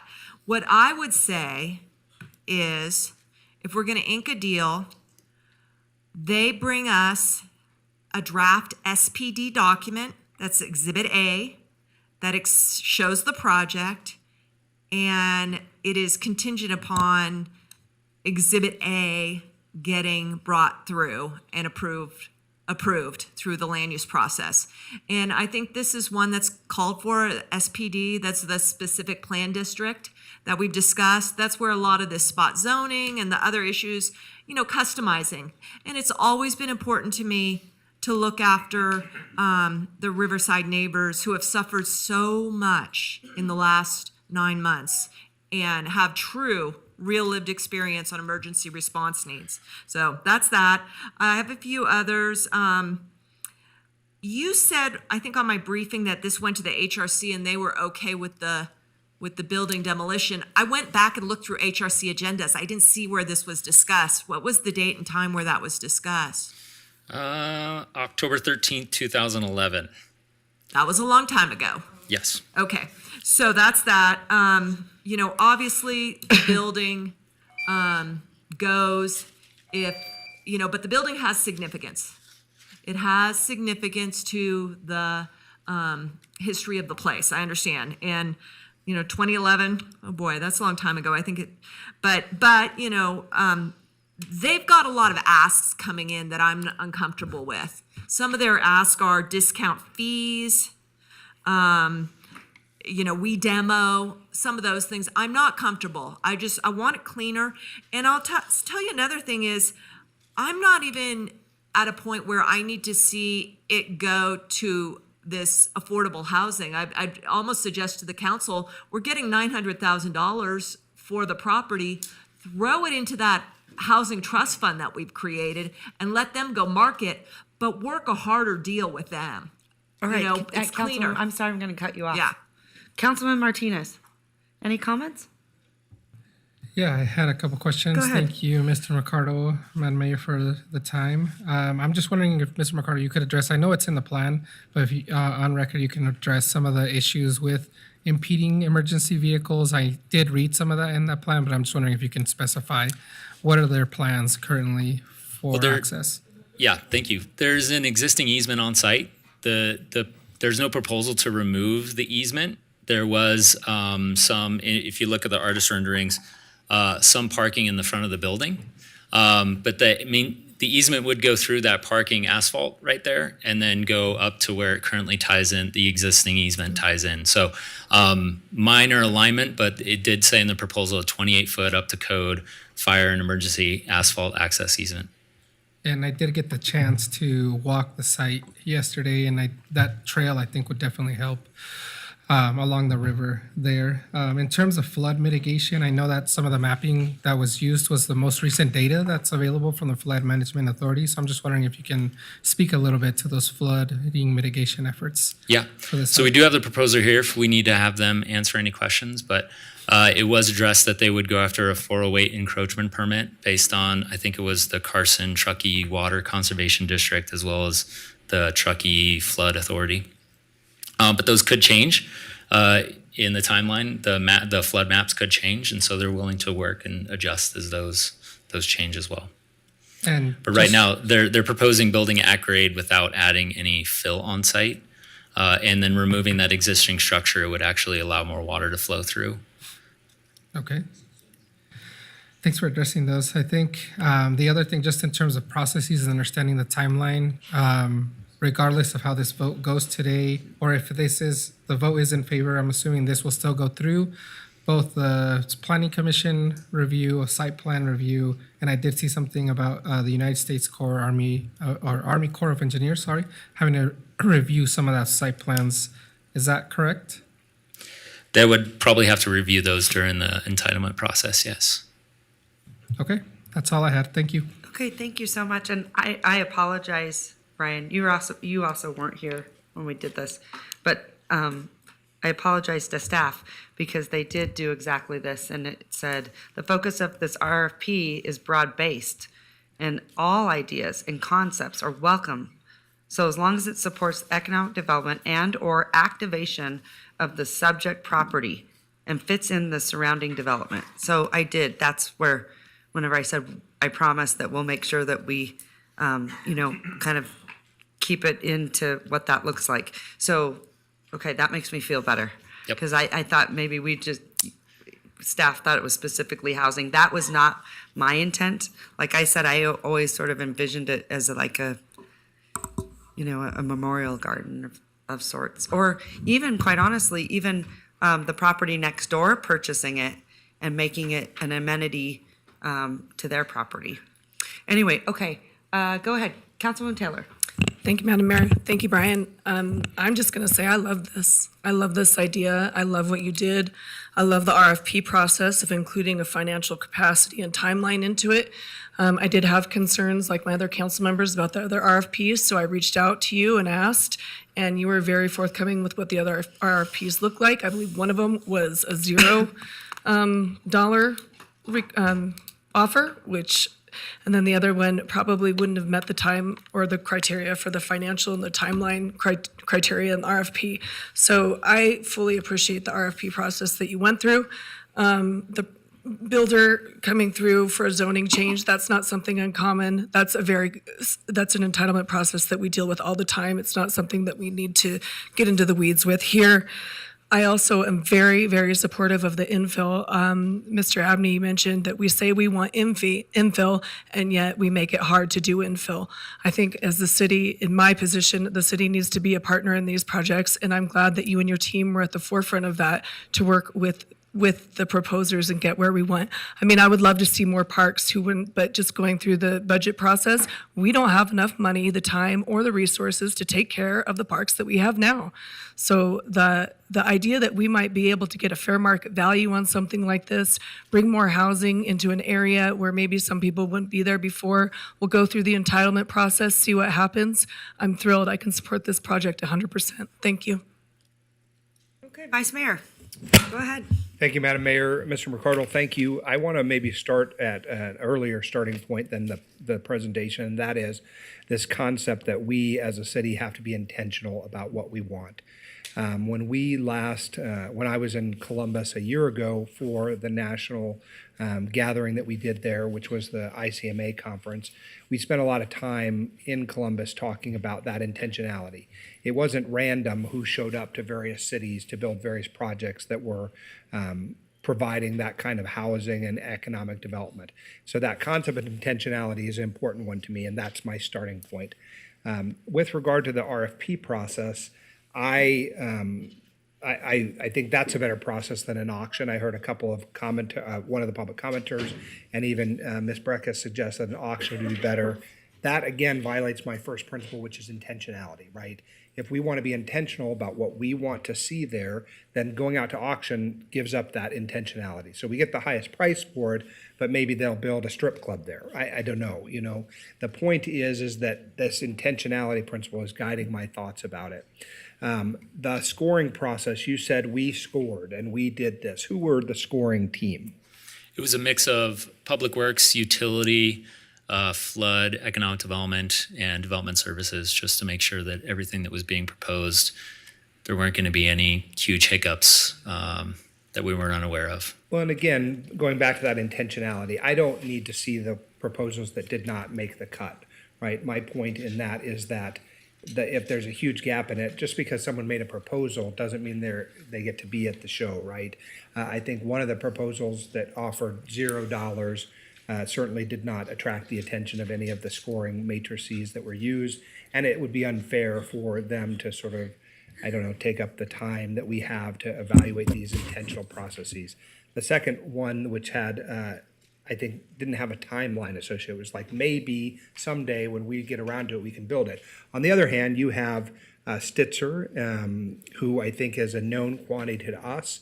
They've done good work in this community. They have a track record that we can bank on them doing, right? So if you look at things like the Eddy, at one point in time, there was a lot of consternation. Would it be successful? Could it be the thing?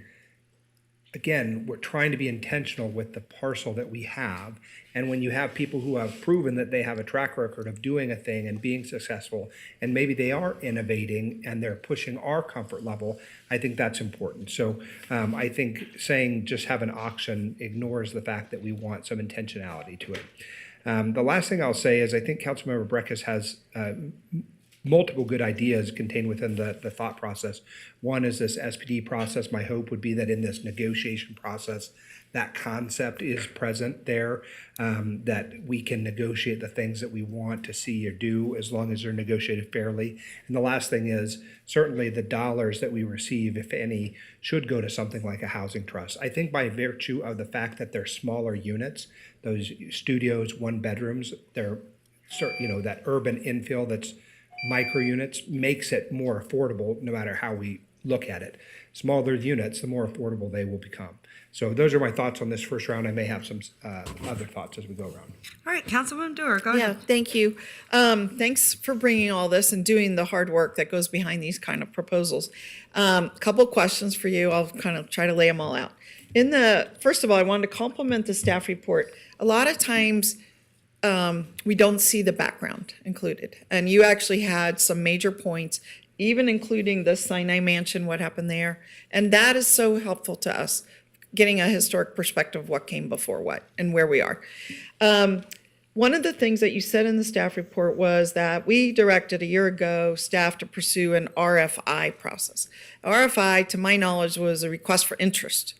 But then we go out with a request for proposal. So one of the questions I'm going to have for you is, how do we switch from RFI to RFP? So we've got this RFP. Everything is very site specific, right? What fits best in a particular development. And I'm totally fine with multifamily in this location. We already have multifamily. But where I am concerned is that we're between two major park areas. We have McKinley, a couple blocks away to the east, and we have Idlewild, 1 block to the south. And this has become a pretty major parking area in this on-street parking. And I'm concerned when I hear about the impacts on parking that they only proposed 110 parking spots for the 123 units. And some of the units have 2-bedroom, which means they may have 2 people, which means they may have 2 cars. And so it is the disproportionate need for parking is not just a short 13 spots, but it may actually be as many as 25 spots short because, of the 17 of them were, I think, 2-bedroom. So what I would like to see, given this location, the tightness, the curve, the amount of people that go through there, what I would like to see is a similar proposal. I'm fine with it. I'd like to see a reduction in the units so that we can make it up with the parking. I'd like to see parking on site. And they are already doing a good job mitigating the flood by building the parking lot underneath the building, which is very much appreciated from my perspective. That's a common building technique. I do want to make sure we're in the floodplain, not the floodway. And I asked you this before, but I wanted to hear our experts speak to that. Trina, speak to that. And I was a little confused about when you said we needed a 408 and a Truckee River, different kind of permit with the Corps than what I was expecting to hear. So I wanted to hear a little bit about that. And the reason I mentioned parking, I'll just give an example to the body. So we have a street in my ward called Warren Way, which is parallel to Lakeside, and we have a lot of multifamily on there. But the street itself is not very well developed. It doesn't have striping, for example. The parking spots aren't laid out. And a lot of the apartments have overflow parking onto the street. Recently, we had a piece come in, and the proposer came in at MF 30, but with public input, who were not against a multifamily, they lowered it to MF 14, which brought the story. I'm not suggesting that here, but I'm giving an example. But what it did was allow them space to put the parking on site. And with that one change, the neighbors all signed off. They were not against multifamily. What they were concerned about was impacts to them. So I would love to see if we move forward the parking addressed. I really like the idea of SPD because that nails down what would be built. And then finally, I'm concerned about this public access on the Fireway. I'm not sure I really understand it, what we're talking about. So I'd love to hear a little bit more about that. So the flooding, the parking, SPD, I think we're on our way. And finally, in the staff report, you say proposals came in for 54 units to 123. So presumably between 54 and 123 could be a magic number that everyone thinks pencils. Okay, it isn't like you need 123 to make it pencil.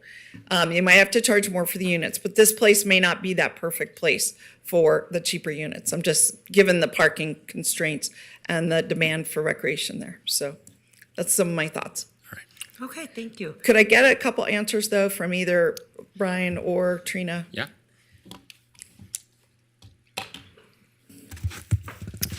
Thank you. Good afternoon, Madam Mayor, City Council. Trina Magoon, Director of Utility Services, for the record. To address a couple of your questions, we did provide a map to all of the applicants identifying the floodplain, the floodway, the CTWCD or Carson Truckee Water Conservancy districts, 14,000 CFS boundary. Okay. All of those were provided.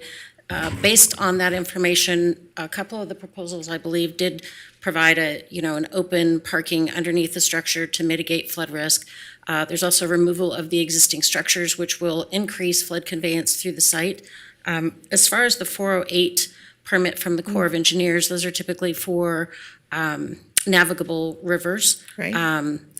I believe unless they're doing modifications, which they may be down in the river environment with the path, that may not be needed depending on how far back this structure is. But we're definitely out of the floodway. Portion of the structure is in the floodplain, but then again, it's elevated by that first story parking, and there is very little grading on the site to modify the landform as it is. Okay. So they've addressed most of my concerns. Obviously, we have not seen an actual design, but we will continue through the process, and it will have to meet our code as this moves forward, if it moves forward. And then the other questions for Brian were about the RFI to RFP and the ability to potentially reduce and deal with the parking SPD.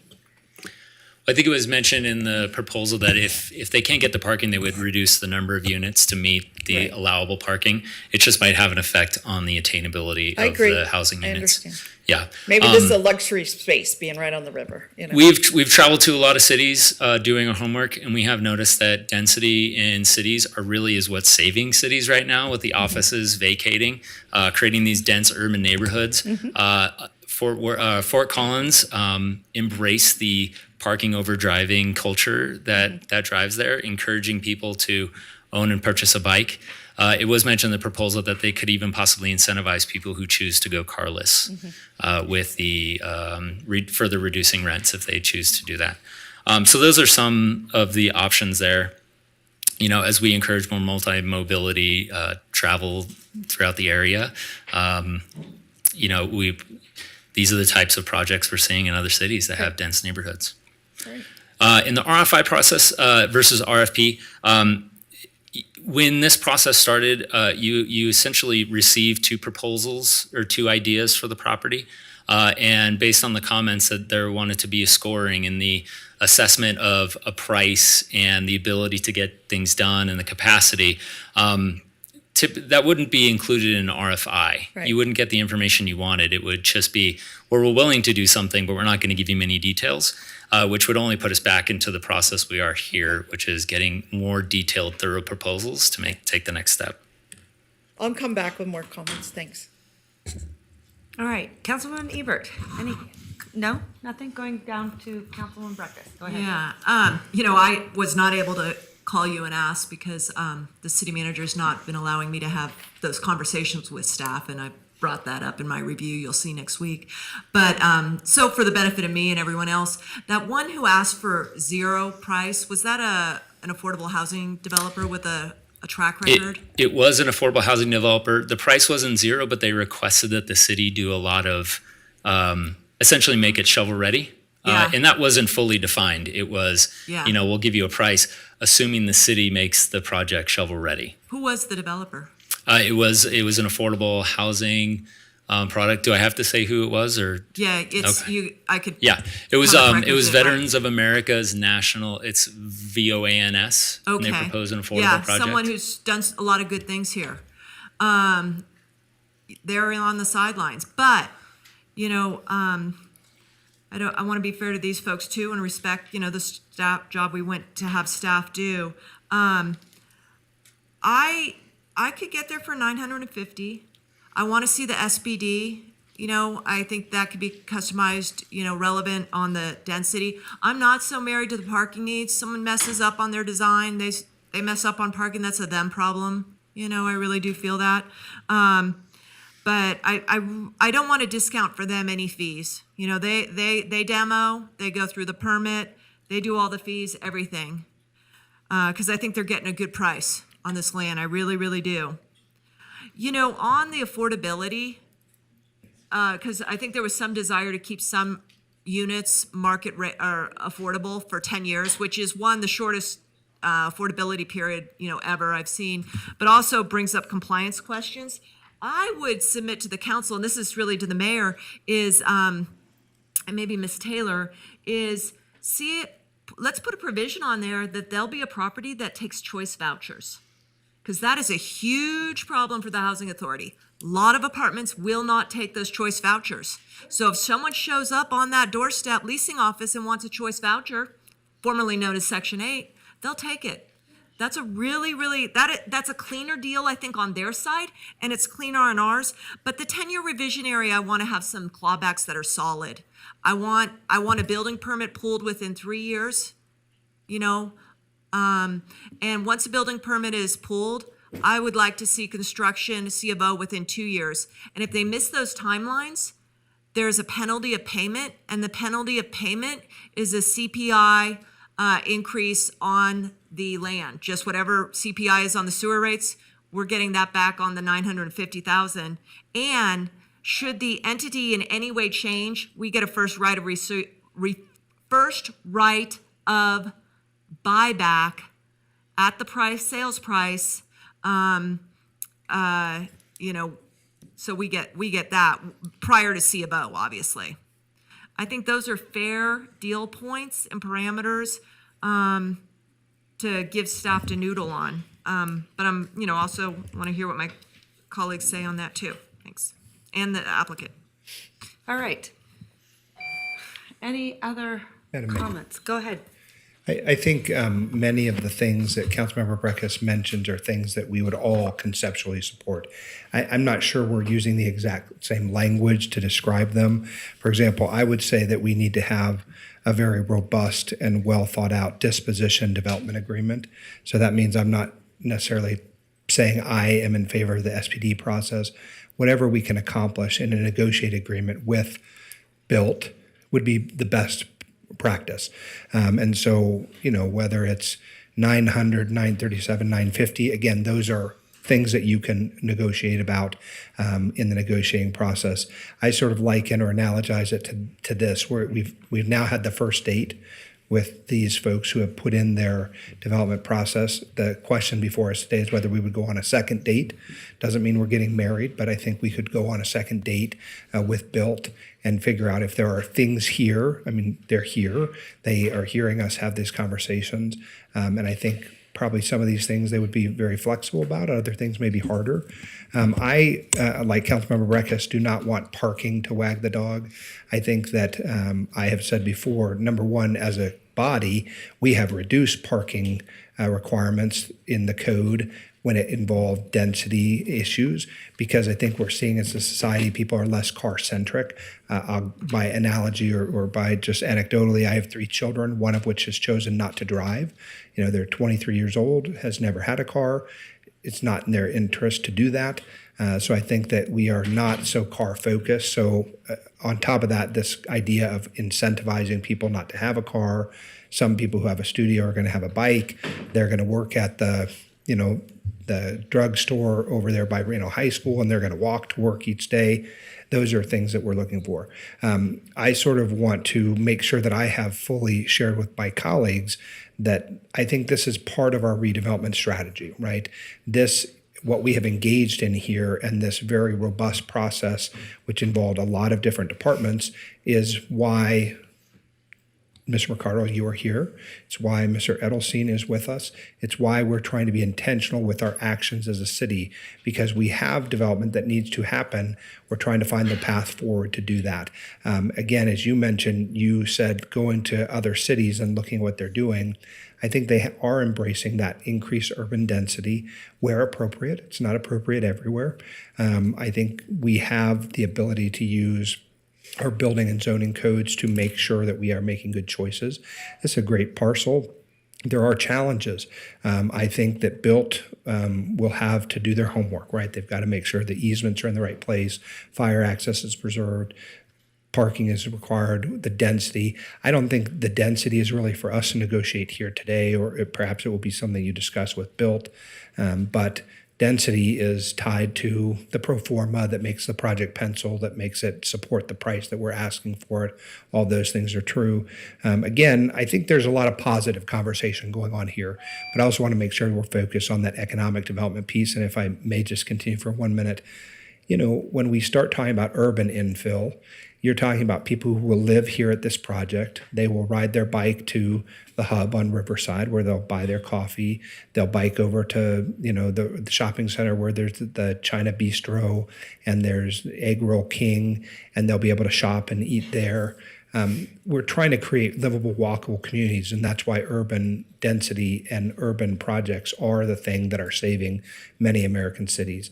And so we have to be reactive to that and intentional. And so again, for my part, I want to make sure that we're being intentional. I think this process is the first of many that we may engage in as we start to move towards redevelopment agency work. This is a small one, but I think hopefully instructive. And the fact that we had some bidders who were interested, including a national one, tells me that people are paying attention to Reno still. For my part, I'm happy that it's someone with a local track record, and I think that's good. Let me see if anybody else has questions. Yep. Councilmember Dewar. Yeah, thanks. To my colleagues, sorry for being so quote, old-fashioned, but here's my perspective. Look, real estate's all about location, location, location. And if this location was on a more of a main artery, such as Keystone, 4th Street, something, I would be having a different conversation, bringing up different points than I am. What I'm focused on right now is that the city has 2 assets right here, McKinley and Idlewild. Idlewild is, out of 88 parks, is our most visited park. And parking is always a challenge. And so to protect and preserve our asset, which we are fully programming, I'll give you an example. We went to Earth Day. Okay, no place to park at Idlewild. That was within blocks.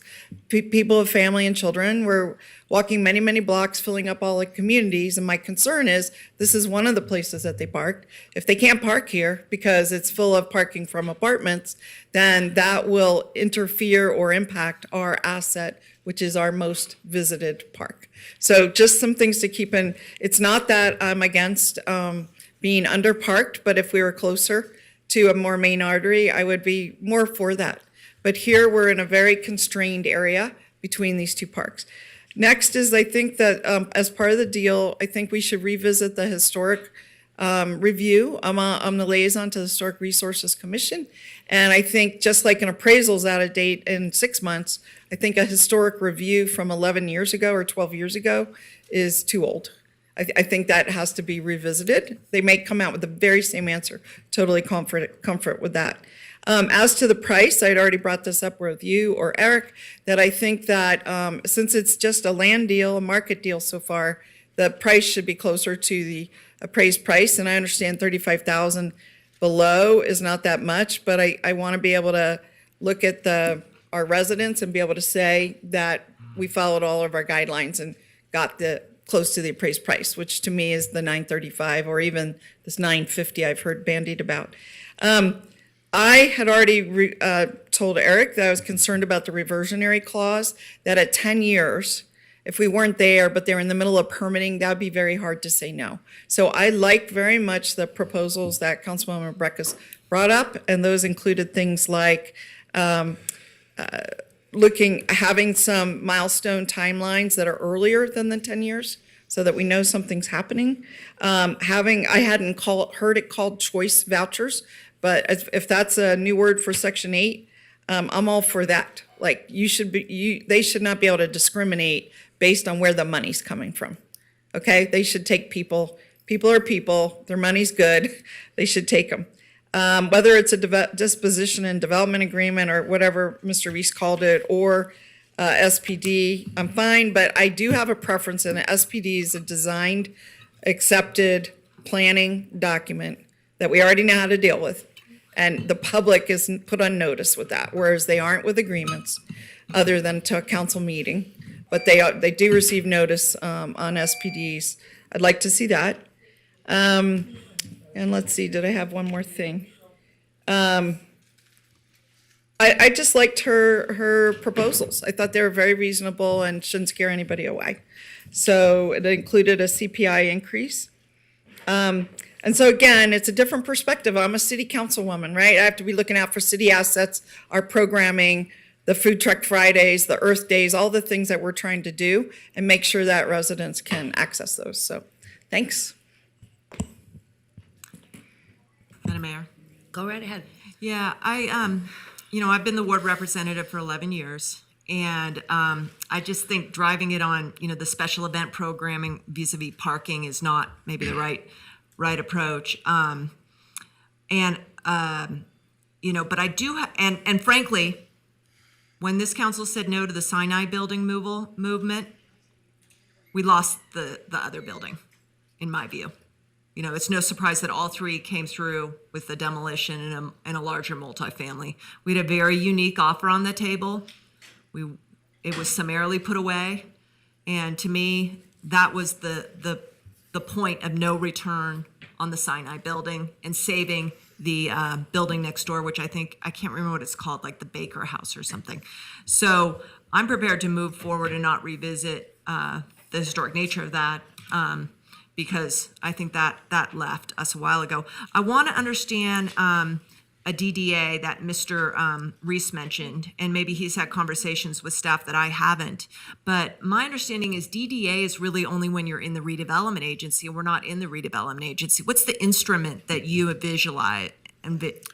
Was it just a sales agreement? I think it is just a sale agreement. Okay. We could explore a development agreement, but I think you're Yeah. correct in that Yeah. development agreement is Yeah. usually when you're within Yeah. a redevelopment. Because, and everyone could work this out in the tools, but development agreements and SPDs are NRS 278 tools. DDAs, in my knowledge, are in the redevelopment statute, but this is really neither. I mean, it's, I don't even think you need a development agreement. I think you would have an SPD. So let me try a motion. And the thing is, Councilman Breckes, you're before ready. I'm Yeah. happy that you might Yeah. try a motion, but can we first, I thought we might ask Mr. Stitzer if he wanted to say anything at this time. I know that we've had a lot to say. It may help. Mr. Stitzer, any interest? Never pass up an opportunity. Look, you've heard a goodly, maybe an hour or so conversation. All I think relatively positive. I mean, there's some issues there to work through. Sure. But what is your vision for the project? Kurt Stitzer, for the record, representing Built, which is the presumed winner of the RFP process and potential buyer of the property. My vision for the project is a, very nice but market affordable, attainable housing project. And you said it, Devin, when it was, the higher density and smaller units allows us to offer units at that price point. A good example on a smaller scale is the Cal Ave Studios project that I developed and currently own on California Avenue across from the Rubicon Deli. Again, at or below market rate units and brand new that we actually completed under the 1,000 Homes in 120 Days program.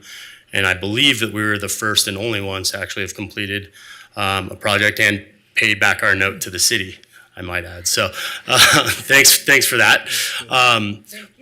But yeah, we really just like the opportunity. We place a huge amount of value on the location, Ms. Dewar, as you noted. The value, the asset that is the Truckee River really should be capitalized on. And I think that, this gives probably some of the highest and best use to the land as far as all the different product types that we'd considered when reviewing this RFP and coming up with a proposal. So, we worked long and hard with our civil engineering consultants and our architectural consultants to come up with a design that addresses the unique nature of the parcel, including flood mitigation, density issues, and, truly it comes down to underwriting at the end of the day. I mean, as you guys may have seen in our RFP, it's a pretty robust underwriting model that substantiated or drove a lot of the decisions that we made when it came to number of units. So, there's been a lot of good discussion up here, and I think it's actually really in line with a lot of the discussion that happened in our office as we worked on putting together this proposal. So, I'm happy to answer any specific questions or address anything that may come up along the way, but certainly appreciate you guys putting forth the opportunity. And Mr. Sitzer, what's the bandwidth for Built to get this out of the ground? Meaning, let us make an assumption that 3 months from now, we've tidied up whatever the document is. We're down the road together. We've decided to get engaged, in my analogy, and you're ready to go. How long is it going to take for us to, do you have capacity? Are you ready to build? Oh yeah, we're ready to roll. I mean, we are just wrapping up or real close to wrapping up our development at the historic property, the Cullen Ranch House, doing that office park development. We're within a year of completing our development, the Coldstream subdivision up in Truckee. We've got a commercial project that we're going to be doing up there as well. But, we're in a really good place as far as in-house development projects to have the bandwidth to take this on. So yeah, we're looking forward to getting going on it. Now, obviously, there is a long entitlement road that we're gonna have to undergo. That's very likely going to take the better part of a couple of years. Hence the timeline and some of the things that we put in there when we start talking about, federal and reversion to acreage and all the different things that we got to get done to make this project work the way that it was proposed. So, you know, we're not going to waste any time getting going on all that, though. Thank you, Mr. Of course. Spitzer.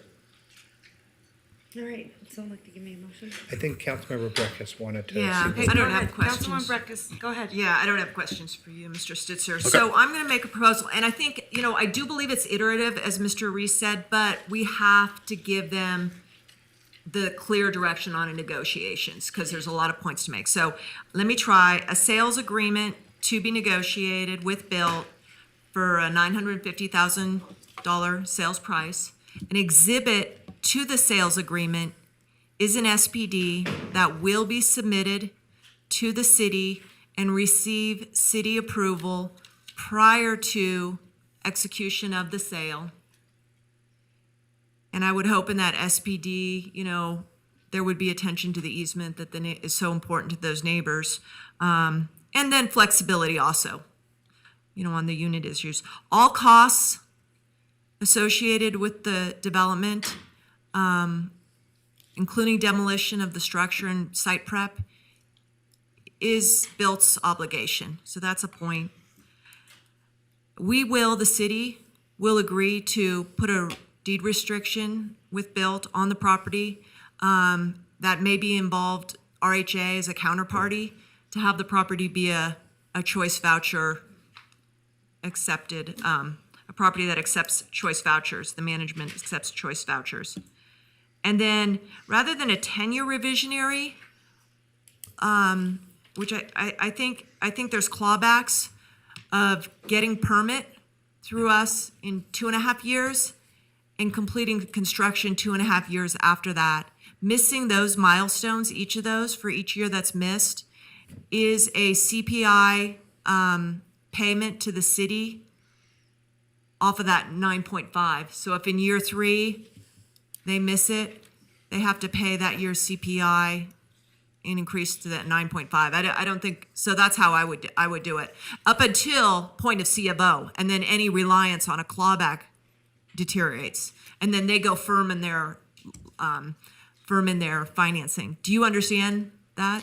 Yes, I just want to note the offer was for 900,000. They did ask for, they wanted a proposal. Their original proposal was asking for things similar to the 1,000 Homes Initiative, and we said we can't do that, so they adjusted their offer price to 900. What was the appraisal value that you said? The fair market value is 937,500. That's the value Okay. I'm comfortable with, because I know I've got a track record for a very good affordable housing developer behind us, and I think this is the right price for this market product.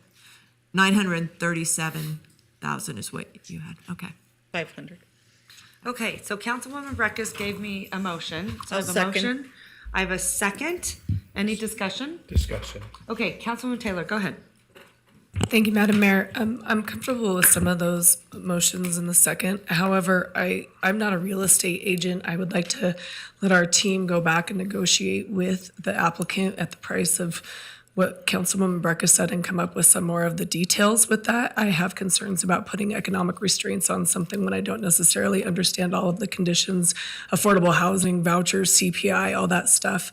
I think that's something that our experts are much suitable to negotiate and then bring that back to us, I guess, when we get to the engagement process, as Mr. Reese said. Thank you. Are you on the Housing Authority Board? Yes. You are? Okay. And I agree with your proposal to get those vouchers, because it's very challenging, and they actually work really, really well. And they're monitored to. But I'd like to make sure that we understand all the economic impacts of that and whether it can pencil before we start putting restrictions on something Well, like it that. doesn't impact the pro forma. No, That's no, the issue. No, you're right. It doesn't. I'm just saying I think that's actually a really good program that as we move forward to think about that, because Ed, it's always challenging sometimes for people to take those vouchers. And the reason why a lot of times it's challenging is they don't know, they actually aren't educated on them. So they don't realize that they're actually money. So that's why we always have to go out there and educate landlords on why they're actually really good and think about it. Then once landlords have that relationship and they know they get paid. I said it's money is money. And actually much more secure, right? Okay, go ahead. Madam Mayor, I, like Ms. Taylor, am desiring to support the motion, meaning I have an interest in the thoughtful discussion that's happened here. Ms. Breckus has, I think, put forward something that is to be celebrated in as much as it's movement towards the direction. I'm worried that our staff will believe that every item which you've identified is a deal breaker, meaning if it does not end up in the final thing, then somehow we cannot get engaged or get to the marriage part. I believe strongly in I think maybe all of the parts that you identified, except that I want to make sure that there is an opportunity for them to have a negotiated agreement. So in my mind, I would have appreciated a less detailed motion, and therefore more like motion would be the generic motion, but with direction that we've given, right? So that's my only concern, because I don't want to get hung up to where the point where we get to very close to the deal, we're 99% there, but some element like calling it an SPD versus calling it something else unwinds the deal. Does that make sense? Yeah, and I can accept that. I mean, I think these are the motion is to, and if they can't get there, explain why. But, for example, the Housing Authority may say, I don't think this is the case. I think they are looking hard for these, but say we have too many in this area or something. Yes. Or, but I think it's a good motion, and I've seen us send them off with not enough detail, and they struggle, and the counterparty struggles. And so I think, this is where they should strive to land. And if they don't, let us know, and we'll be on our way on this one then. Well, I think with that explanation, the idea that let us know is that I'm happy to support the motion. For example, Mr. Stitzer may say, hey, you know what? This federal agency is permitting in this time, so the 2.5 to permit is 3, or something, and it's go to 6. So I can be comfortable there, but I think this gets us as far as we need to go, and cleanest too. Yeah, I think you've made an excellent motion, and so I'm happy to support it. Okay, any other comments? All right, I'll just say, and I know we need the housing, so I know this is going to be very unpopular in some circles. I actually am very disappointed that we didn't get other RFPs at the table, quite honestly, for other things to consider and look at.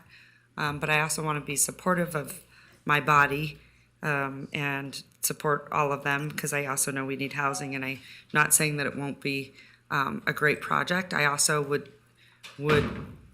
I want everyone to keep in mind, you have neighbors very close to this location, and to work with them before you come here. What I watch is projects get far down the road and it becomes a complete disaster, and then it leaves a very bad taste in all of our mouths up here, and then we can't get there. So just a word of advice, because I don't know who you're representing, Bill. I don't know if I can't think of who they are off the top of my head. It's Kirk. It is your company. Oh, I thought you said you were representing them. Okay. So I'm just saying, please don't do that. We've had a couple, not that I know that you do that, but we've had the last couple council meetings that were really unfortunate. They didn't work with the neighbors, and because your neighbors are so close, and they are going to be concerned, that is going to be really critical moving forward, because the density as well. Go ahead. Mr. McCardo, was that path along the river area a condition you felt of the meeting the nature in which we got the property from the county? I don't think I understand the question, meaning... We got the property from the county under a privilege that we have as a local government agency. Yes. And then there were restrictions. I was wondering if that was driving the design in any way. Nope, we just... Okay, Yeah. Okay, gotcha. Okay. Okay, now I know. We're not going to do an Eddie there? Now I get it. Okay, now I'm like, you do housing? But no, thank you so much. Now I know your work, and it's very, very good. So thank you. I know and that's one thing, you work really, really well with the residents. So I appreciate it. Okay, go ahead. Yeah, I wanted to second your comment, Mayor. it is critical that we do that outreach. And I gave the Warren Way example to say that we did infill, multifamily infill, an area that is already built up over and above what the streets could support in their current condition. But we got sign off from the neighbors because we were aware and heard what they said and addressed it. And that's why I want to give a second to what you're saying. We can get there. Infill's a little more challenging. It's not like a green field, like go do what you want. This is work with every neighbor on all four sides, right behind you, next to you, in front of you, passing by you. If you do that, this will work. And if you don't, we're going to be hearing complaints forever. Seriously. We can no longer go to Idlewild because of X, or we couldn't attend the whatever event, Art Pause at McKinley because of Y. Okay? Just keep that in mind, our city assets. Okay? Okay, so we have a motion and a second. All those in favor say aye. Aye. All those opposed? Motion carries. Thank you. Thank you.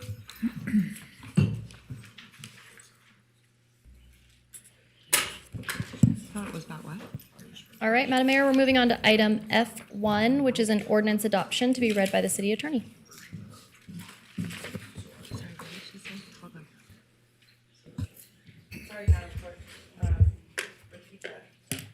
F1 to be read by the city attorney. All right, thank you so much. At this time, I'm going to send it to Carl Hall. Thank you. Madam Mayor. This is an ordinance adoption, ordinance number 6657, ordinance authorizing the issuance of the City of Reno, Nevada of its first general obligation limited tax capital improvement refunding bonds, additionally secured by pledged revenues, Series 2023, in the maximum aggregate principal amount of $28 million for the purpose of refunding certain outstanding obligations of the city and providing other matters relating thereto. Move to adopt. Second. Okay, I have a motion and a second. Any additional questions or comments at the time? Hearing none, I'll call for the question. All those in favor, please signify by saying aye. Aye. Aye. Any opposed? Motion carries unanimously. I didn't know. Just let me know. All right. Item G1, appointment to the Truckee Meadows Regional Planning and Governing Board.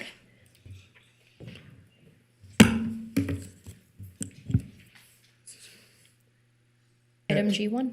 Yeah, Madam Mayor, let's, Can we can we skip over trail, this? can Yeah. we just trail for a minute till our colleague returns? Yeah.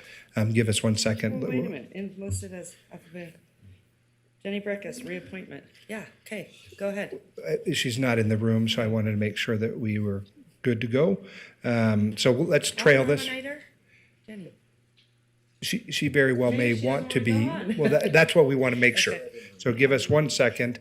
Mickey, Oh, can she we, wants to come off, I guess, okay. We don't know until we hear So- from her. Gotcha. Madam Clerk, can we trail this item for 1 moment? We just took it out of order. I'd like to go now to G3, item G3. Okay.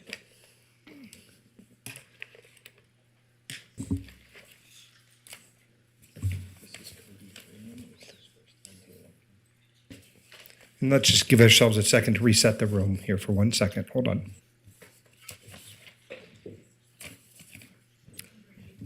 Yeah. Hello. Oh, I'm doing it's your well. first time. We're super excited to see you. We're rooting you on. You're going to be great. Thank you. Thank you. I'm excited to be here. So, Good. You know what? We're going to take a quick 5-minute break. We've got some technical issues. We got to get some of this stuff together. So sounds give us good. a minute. Okay. Thanks.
Mr. Clerk, hi. Hi. How are you? Hello. Okay, so actually, Mr. Clerk, we're going to go back to item G1. I would like to reappoint Councilwoman Breckus, Councilwoman Dewar, and Vice Mayor Reese. Second. I have a motion and a second. All those in favor say aye. Aye. All those opposed? Motion carries. Okay. Moving on. Thank you, Madam Mayor. And now we're moving back to item G3. Okay, thank you so much. Mr. Clerk, do we have any public comment on this item at this time? We have no public comment on this item. Okay, sending it back to you. Awesome. Thank you. First of all, I want to say a huge shout out to city leadership and City Clerk Mickey Huntsman for giving me the opportunity and trusting me to get up here and give really a knockout presentation on this topic. Great, love it. So good afternoon, Council. Good afternoon, Mayor. My name is Cody Freeman, Human Resources Business Partner for the City of Reno Human Resources Department. Today, I have the opportunity to talk about item G3, that is the City Clerk's 360-degree performance evaluation, and provide you with a short summary of the stakeholder feedback. So what did this process look like? It was a process that was facilitated by the Human Resources Department, and prior to launching the survey, we reached out to Council to get their feedback on how to develop this process and really the great idea of the survey. So thank you so much for your participation in that process. We launched the survey using an online survey platform. In doing so, we received 8 external responses from external stakeholders. Those stakeholders consisted of other city clerks and assistant city clerks throughout the region. We also received 71 stakeholder responses from internal stakeholders, and the internal stakeholders consist of superiors, colleagues, and subordinate employees. All of the stakeholders had 14 days to complete the survey. What areas did we decide to evaluate and how, right? We focused on 5 areas this time, and we used the rating criteria from exceeding expectations to no basis for judgment. It's important to note when we talk about no basis for judgment, we mean not observed or the stakeholder didn't have that opportunity, that relationship to give good judgment on that question. We looked at communication skills, we looked at interpersonal skills, leadership, innovation, and management. Also, the survey included a field for comments, and you'll see those comments throughout the presentation. When we look at the first summary for communication skills, we find that 94% of stakeholders feel the city clerk exceeds or meets their expectations. When we evaluated the communication skills, we focused on the fundamentals of oral and written communication, as well as presentation skills. When we received the summary for interpersonal skills and relationships, we found that 91% of the stakeholders feel the city clerk exceeds or meets expectations. When we decided to evaluate the interpersonal skills, we looked at areas such as the ability to gain trust, relate to others, and foster positive working relationships. The summary for leadership found that 89% of stakeholders feel the city clerk exceeds or meets expectations. Important to note on this slide here is about 10% of the stakeholders answered no basis for judgment. When evaluating leadership, we focused on the areas of being a forward thinker and being receptive to change and new ideas. The summary for innovation showed that 94% of the stakeholders feel the city clerk exceeds or meets expectations. And when examining innovation, looking at areas such as being a forward thinker and receptive to change and new ideas. And I believe for leadership, if I can just go back for 1 second, leadership was the ability to make decisions in a timely manner and stay current on management practices and techniques. Lastly, when we look at the summary for management, we found that 85% of stakeholders feel the city clerk exceeds or meets expectations. Important to note here on this slide that about 15% of the stakeholders responded with no basis for judgment. The areas of focus for management were knowledge about the city charter, ability to delegate authority, and operate with sound judgment. This concludes my presentation on the stakeholder feedback. At this time, I would like to invite City Clerk Mickey Huntsman to the podium to present her self-evaluation. Come on up. That's so weird. Please come up and present your own evaluation. All right. Welcome. I'm much smaller than Cody. Cody, first time. Nailed it. Thank you.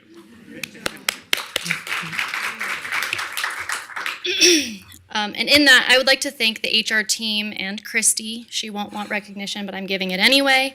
Thank you for all your hard work preparing and coordinating my 360 review. Taking this on in addition to your daily workload is a feat in and of itself, and I'm grateful for all of you. So thank you for the support. And lastly, before I begin, I do want to thank Jackie, JW, and DRT. So much of the confidence that I have and the preparedness that I have to stand here today comes from their mentorship and support. So thank you. I don't think it's often enough that we get to share how much work they do and how closely we all work together. So my gratitudes to the three of you. But Madam Mayor, keep me on track here today. Honorable Mayor and council members, I am Mickey Huntsman, the Reno City Clerk, for the record. I'd like to start today by saying thank you for choosing me as your city clerk. I'm honored to serve as a representative of you and of this organization.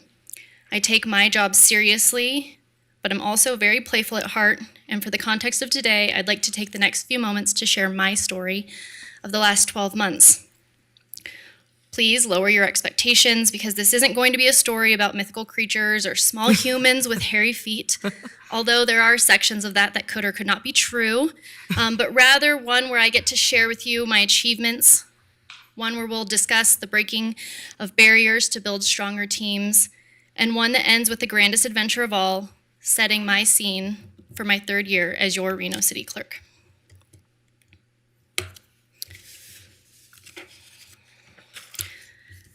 To kick it off, I'd like to remind you that I'm here today because of and alongside the seven of you. As one of two city council appointed positions, I'm honored and humbled to lead within this organization, but more importantly, I'm proud to call this elected body my superiors. As some of you are aware from my last presentation, the clerk's role is the oldest documented municipal role. With roots back to pre-biblical times, clerks were identified as remembrancers, recording events through oral history, oral storytelling, and recall. Now, fast forward a couple of thousand years, clerks across the globe share only one common description or job function: to recall and record the history and policies of our elected or judicial bodies and organizations. Now, ironic as it may be, it turns out we're good record keepers, but terrible at taking records of ourselves. Google provided no cool clerk quotes or famous municipal clerks. And thus, Henry Poincaré enters the scene. He was an influential mathematician, theoretical physicist, and philosopher, which again, nothing related to clerks, but relatable enough through existing in a myriad of spaces, both creating and solving problems. In the polarizing time that we live in, I hope to utilize this quote as a guiding point for innovation, but also as a pause for my criticisms. Nearly 80 people participated in my 360 review. 72% of the external invites were responded to, and 51% of the internal invites were responded to. And for that, I would like to say thank you to each of them. I cannot grow and understand my impact without honest feedback, and I look forward to continuing to represent this body, my employees, and myself in a way that clearly reflects my intent. Knowing me is to know that I would never stand up here and tell you how important I am. But NRS 266-405 states that an elected body must have 4 positions to establish a municipality: a city attorney, a treasurer, a municipal judge, and a city clerk. These positions are required by NRS due to their technical responsibilities for oversight and control, differing in power and responsibilities, but equitable in their review of resources and justice. My position, however, is still different. Established out of control, maybe, but really to set forth and to ensure an accurate record is kept of the city's history. So Mayor, council members, and Mr. Thornley, the moral of this slide is that the city of Reno literally could not exist without me. And Vicky and Carl, and of course our esteemed judges. So now you've got the why and the who, and that leaves us with the what. My predecessor referred to the clerk's office as the nerve center of the organization. Through records management, central cashiering, or elections, my team has established a reputation of being friendly and doing what needs to be done. This slide shows you the data, numbers, and qualifiers to display their hard work. But what it doesn't show you is how incredible these individuals are. Even with all the work on their plates, even with a chaos creator for a boss, they show up every day and cultivate an all-for-one and one-for-all culture within the city. They're experts at filling in gaps, they're professional with customers, and they are eager to grow. Yes, even Barb. We are a small team with a lot of responsibilities, but mostly in a space that can sometimes feel thankless. They are the first to smile and the first to lend a helping hand. And for that, I couldn't be more proud.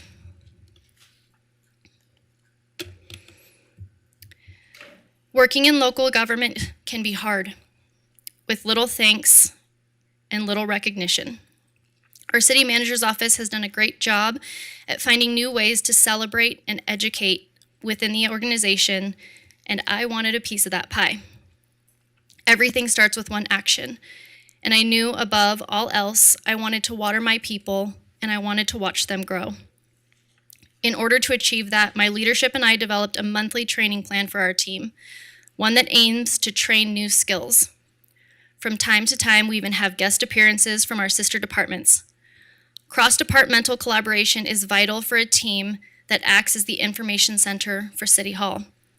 And what better way to learn the ins and outs of this organization than from the experts themselves? We are so grateful to have shared time with Mr. Ciccone in policy and strategy, where he shared a presentation on his role in the 23 legislative session. Ms. Lindsay from our Housing and Neighborhood Development Department, who taught us about the city's rental assistance program. And most recently, Mrs. Pavlisian, I'm going to say that wrong, from Reno Direct. These are small efforts, but have already increased confidence in my team's communication and their relationships within the organization. I am also excited to have launched a 360 review platform that supports their growth while also providing them new perspectives. A process that follows very closely to my own. This experience has been a great opportunity for my team to share feedback with each other with praise, to share feedback and praise without fear. Anyone in public speaking or performing will tell you that it doesn't get easier. The nerves and adrenaline never go away. You just learn to be a little bit braver each time. And with this in mind, I thought it was important to close out the process with a presentation and a celebration of each team member. They will tell you it was scary at first. It's hard to read the comments about yourself, both positive and negative, but ultimately becoming one of the best experiences and conversations many of my employees have ever had in a workplace. And lastly, and maybe even the most important of them all, we have a fun committee. They are tasked with creating bonding opportunities for my team outside of work. We've done various things like movie nights, game nights, and even volunteer opportunities where we built boxes, care packages for our overseas military personnel.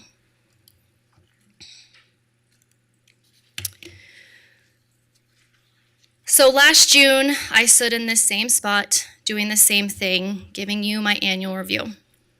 I feared that I couldn't fill the shoes of those who came before me, and yet somehow I survived. I wasn't exactly sure how, but I knew that I wanted my second year to be different. What kind of leader would I be? What kind of impact would I have? This job requires diligence and accuracy, but also empathy, something that I am continuing to learn every day. And thankfully, in partnership with Mr. Manager and Chief Nance, to whom I owe many thanks, I'm most excited to share with you the work that we are doing in the Reno Police Department's Records Division. Earlier this year, the city settled a case with a local reporter on the mishandling of public records. While the judgment was in our favor, the reality of our records was apparent and one that required urgent attention. Over the last 3 months, my records manager and I conducted an internal audit of the RPD Records Department. We've spent 63 plus or minus hours shadowing staff, collaborating with the City of Sparks, Washoe County, and Las Vegas Metro, spending time with the police department's leadership team to really understand their why. The results of that audit will be shared with you all later this year, but I will say that I have been astonished at the willingness and cooperation of this division division has displayed. Their records leadership team is working to redefine how they engage in the organization, in daily processes, and how they want to manage their own teams. They want to develop each other and their employees, and we are honored to be a part of that process. Now, I want to touch on the work I've done with our regional partners, both statewide and here locally. You've already heard, but I've personed a lot in 22 and 23. And as an introvert, I'm incredibly proud of the work that I have accomplished in this space. Using the city council vacancy appointments and the 22 elections as a catalyst for opportunity, I'm honored to have worked closely with Jamie Rodriguez at the Washoe County Registrar of Voters Office this last year. Together, Jamie and I collaborated with the City of Sparks clerk and clerks across the state to ensure regional consistency while we've been reviewing and commenting on the numerous proposed election law changes at the 23 legislative session. My team has worked with several local nonprofits to lead educational and leadership conversations both at the Eddy House and at the University of Nevada's School of Journalism, something that I am excited to continue and grow in the upcoming years. And finally, as we wrap the 22-23 portion of my presentation, last year, several of you asked me to focus on my professional development. So that I did.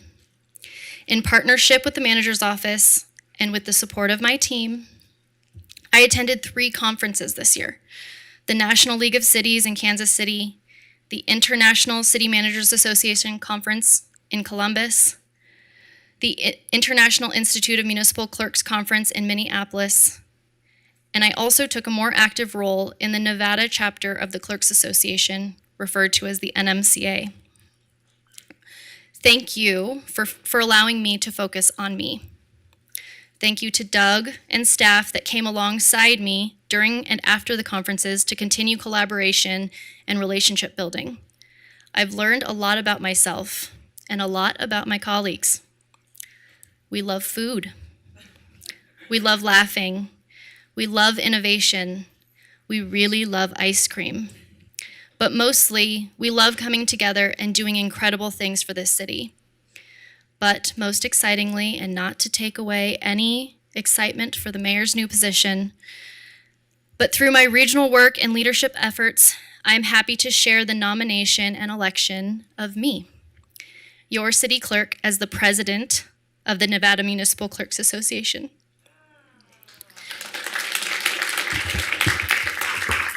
Yay! Not unlike Reno, there has been a mass exodus of clerks across the state and country, and I look forward to utilizing the lessons that I have learned here to grow and support that organization. To my NMCA family, many of you I know are watching, thank you for your support over the last 2 years. Now let's go make great things happen. And with that, I'd like to take a few moments to share what our office will look like for 23 and 24. Through discussion with each of you, I wanted to thoughtfully find ways to stay consistent with my values within my boundaries of charter, but while also pushing myself to the next level. And before you is what I'm calling the big 3 for year 3. I'd like to enhance services, provide more equity in government, and most obviously, improve technology. My leadership team is working on an organizational chart redraw. Through this, we can define positions and responsibilities, have a mission statement for each division to provide a North Star, and outline goals and measurables to understand where improvements need to be made. Within equity, it starts with us. I want to continue understanding our current impact and find tangible ways to enhance those services through compliance of our public meetings and public records requests, but also with our DEI team through multilingual services, noticing, and accessibility at council meetings. And finally, it is time to make technology work for us. We're excited that we're going to pursue City Council chamber updates with technology improvements. We're looking to streamline the public comment process and to have a tech-based agenda accessibility both in the room and outside of the room for those who are participating. We are moving forward with digital signatures. Yay. We spend a lot of hours in my office tracking the location of documents and obtaining signatures. To increase tracking, consistency, and accurate record keeping, we're excited to launch a policy and a process to obtain these signatures digitally. We want to push information out. So revamping our public access on the City of Reno website and continuing to digitize records. And lastly, we want to use technology to fix perceptions. We want to streamline work processes both here at City Hall and at RPD Records. And we are excited to continue doing policy work and objectives related to City Council. And that leaves us with our next steps. I feel like I gave you a healthy overview of my achievements in the last 12 months. Today, I am seeking from you confirmation of or direction for opportunities that you would like me to pursue. But also, I would like to have a conversation about compensation. You've heard the great work that I've done and plan to continue doing for this organization. As we enter into a discussion on salary, I'd ask that you keep in mind my profession is one that is primarily held by women, a position that is often discounted and grossly underappreciated. I'm incredibly grateful that last year, this body brought me into alignment with the director's pay. But in a space where we continue to discuss equity and fair pay for women, my title is different. I share the unique responsibility of working for the 7 of you. My peers in this organization and many clerks across the state report to a manager, which provides a different layer of protection and ownness.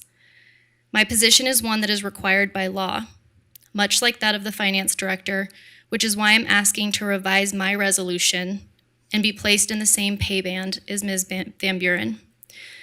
I look forward to continuing to influence by position, but also where I can continue to set examples as the person who fills it. And to close the very same way that I began, thank you for being my leaders and for allowing me to shoot for the stars. These accomplishments and goals wouldn't be possible without each of you and your support. Yay.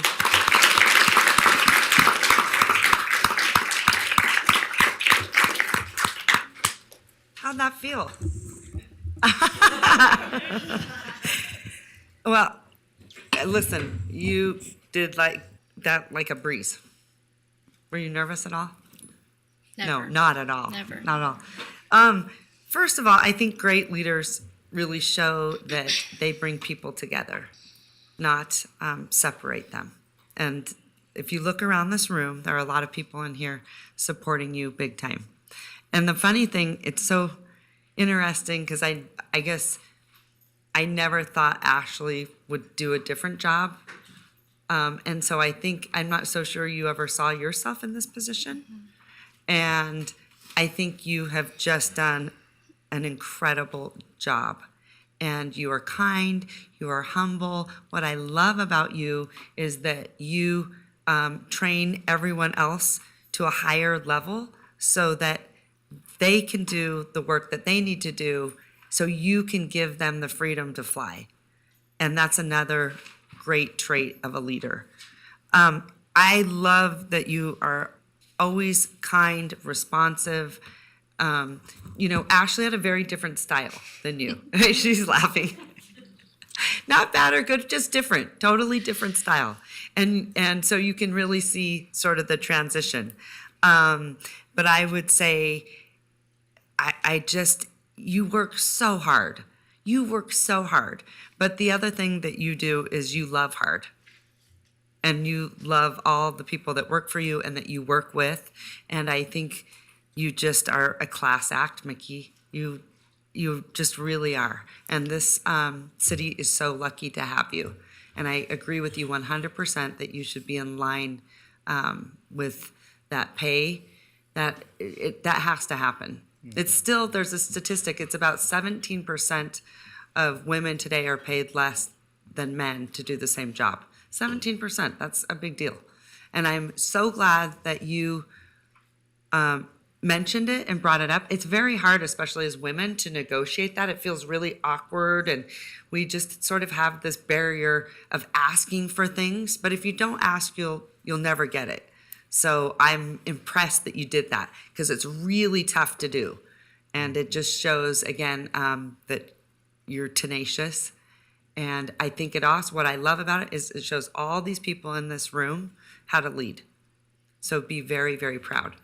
I am going to give you one. There's nothing in your review that I could criticize in any capacity. The only thing I'm going to say, I would love to figure out some sort of button right here so I can communicate with you a little bit better. We're working on the telepathy. We're just because I don't want to yell at you over there.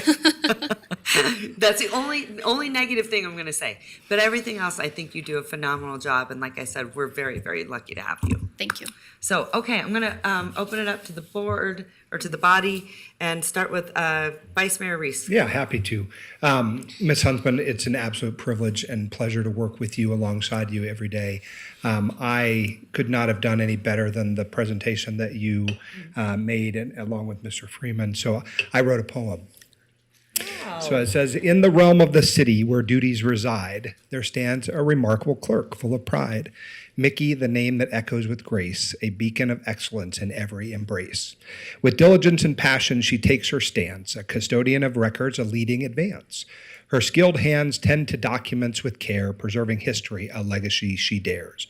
Transparency flows within her diligent stride, a bridge to the people with nothing to hide. In the chambers of governance, she shines bright, guiding the path with wisdom and light. Mickey, your expertise in record-keeping thrives, creating order amidst a sea of archives. Attention to detail, a virtuous command, ensuring the city's forever story will stand. Proactive and visionary, you always aspire, navigating complexities with unwavering fire. Innovation blooms in your steadfast soul, improving processes, reaching the ultimate goal. Elections find solace under your watchful eye. Candidate filings, voter rolls all comply.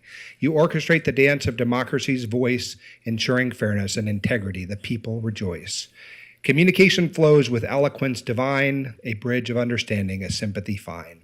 Your words paint clarity in every exchange, uniting the community a harmonious range. Mickey, your contributions beyond measure they be, an exceptional employee we all clearly see. In gratitude and awe we raise our voice to celebrate your greatness, to rejoice. May your path continue with success and cheer as you uplift the city of Reno year after year. Mickey, your name forever engraved, a symbol of excellence, a leader so brave. Nice. Nice. The only problem with that is now we all expect one. I know. I was Well, like, I you had set some the bar help with high Chat for everybody GPT, else. so don't give me too much credit. Oh, you outed yourself. All right. Go ahead, Councilwoman Dorr. This is not fair that Chat GPT, I am going to go challenge how to Devin Reese's poem. Please, next. I think you just made a phenomenal presentation. One of the things that shone through is your confidence. And that is something that I marked on your review, that somehow you come across as incredibly confident, but not overbearing, very humble. And that you're very non-controlling and non-judgmental, and those are features that I so value, because it's very hard to be that pivot point, that point of expertise, the person everybody needs to go to, but not, I don't know what other word to use, but not lord it over them, not hold them in your debt. Like, I gave you something, now you owe me something. I think this is something so special about you.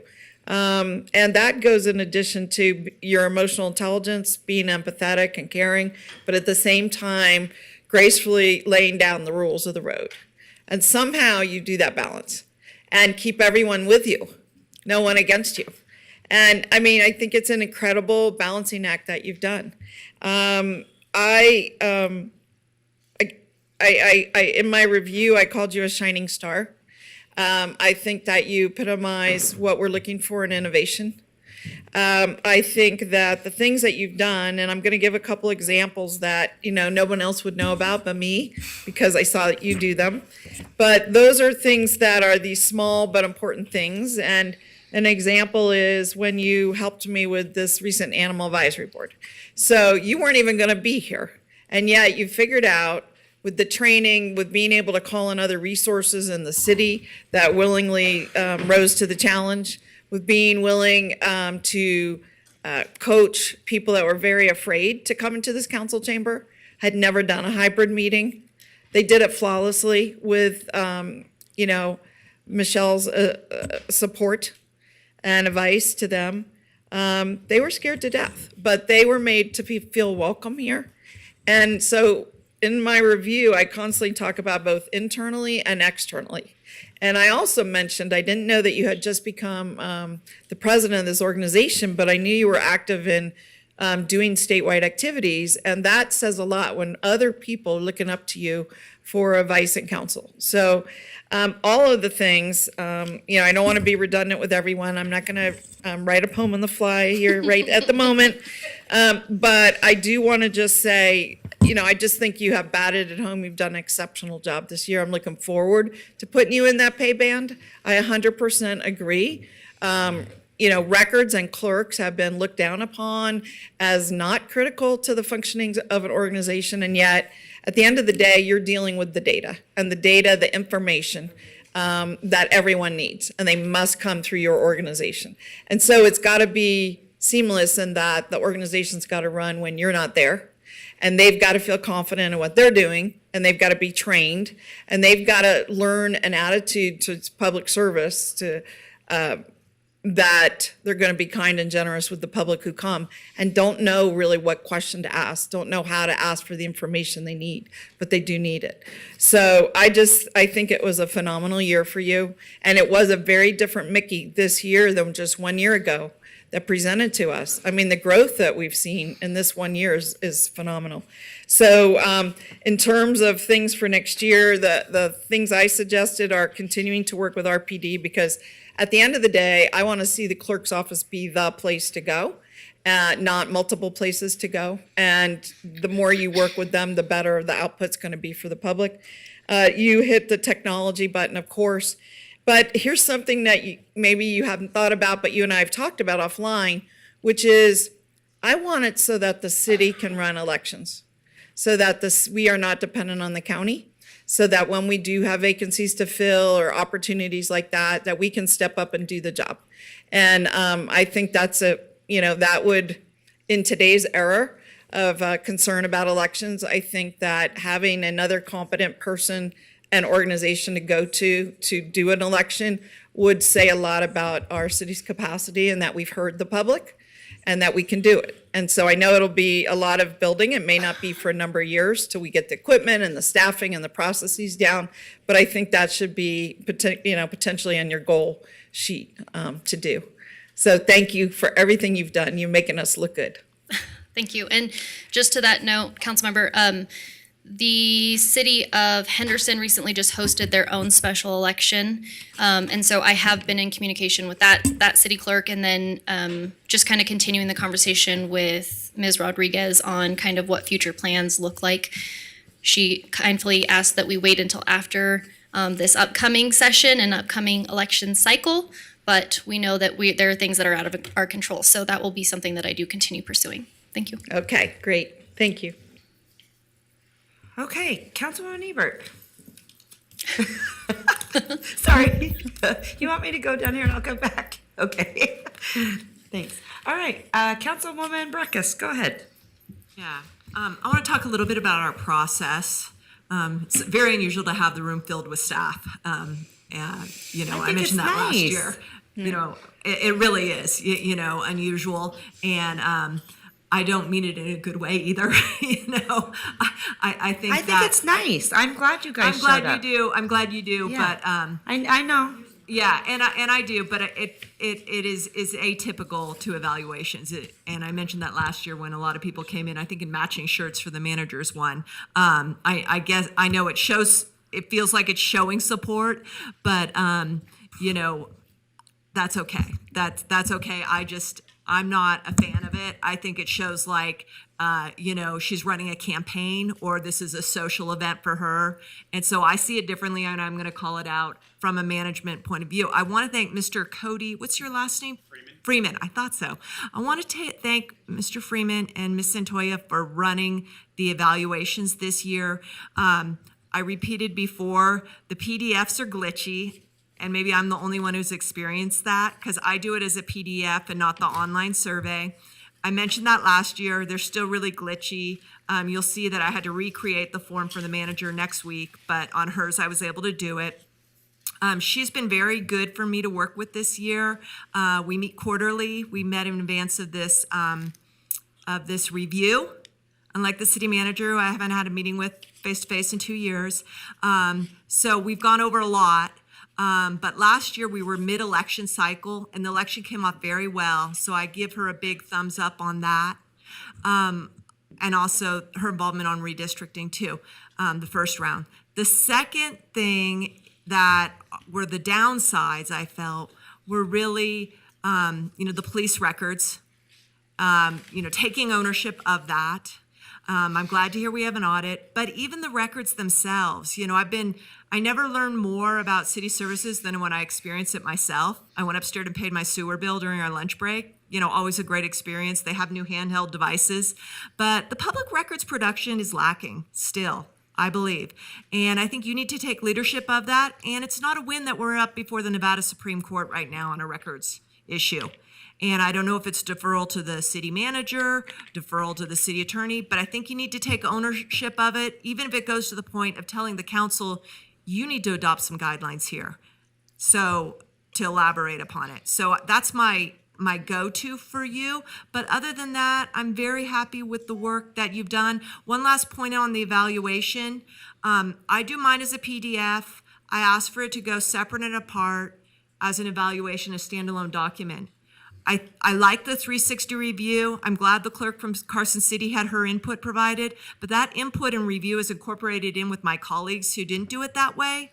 They're entitled to do it that way. Someone could come in public records for how they did it, but I think our comments and our reviews need to stand on their own, separate apart, and not merged in with the clerk from Carson City. But that's how I want to do my job, but I'm disappointed that it's not established that way as a parameter of that, because we only have two people we evaluate, the manager and her, and I think we should all be identified with our responses. All right, thank you. Councilwoman Ebert, coming right back to you. So Are you good? Yeah. Okay. I'm fairly new here, so I don't have a whole lot of experience. I can't compare to last year's review. But just from my own personal experience, you've been very helpful to me getting up to speed with different processes and different things that I need to do as a council person, different documents I need to supply for things like financial disclosures and things like that.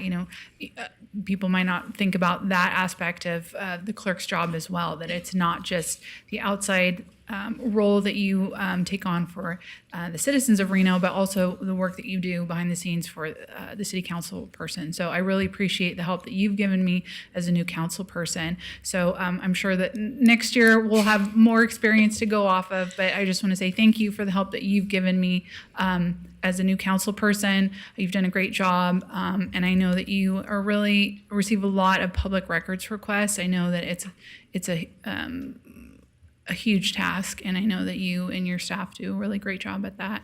And I just want to say thank you for your hard work. All right, thank you. I'm going to send it to you now, Miguel, or Councilman Martinez, sorry. Thank you so much. Sorry to be Madam so Mayor. I informal. appreciate it. No, you're good. Mickey, thank you so much for the presentation. I think I read somewhere in your self-evaluation that you felt like that was a spot where you just meet expectations, but I would contradict what you just said based on what you just performed right now, and I would say you exceed that performance. So I appreciate that. I want to echo what Councilmember Ebert said too. Being a new member on this body, I appreciate your willingness to provide information and guidance in filling out the requests that we have to on our end and provide the information that we need and clarifying some of that.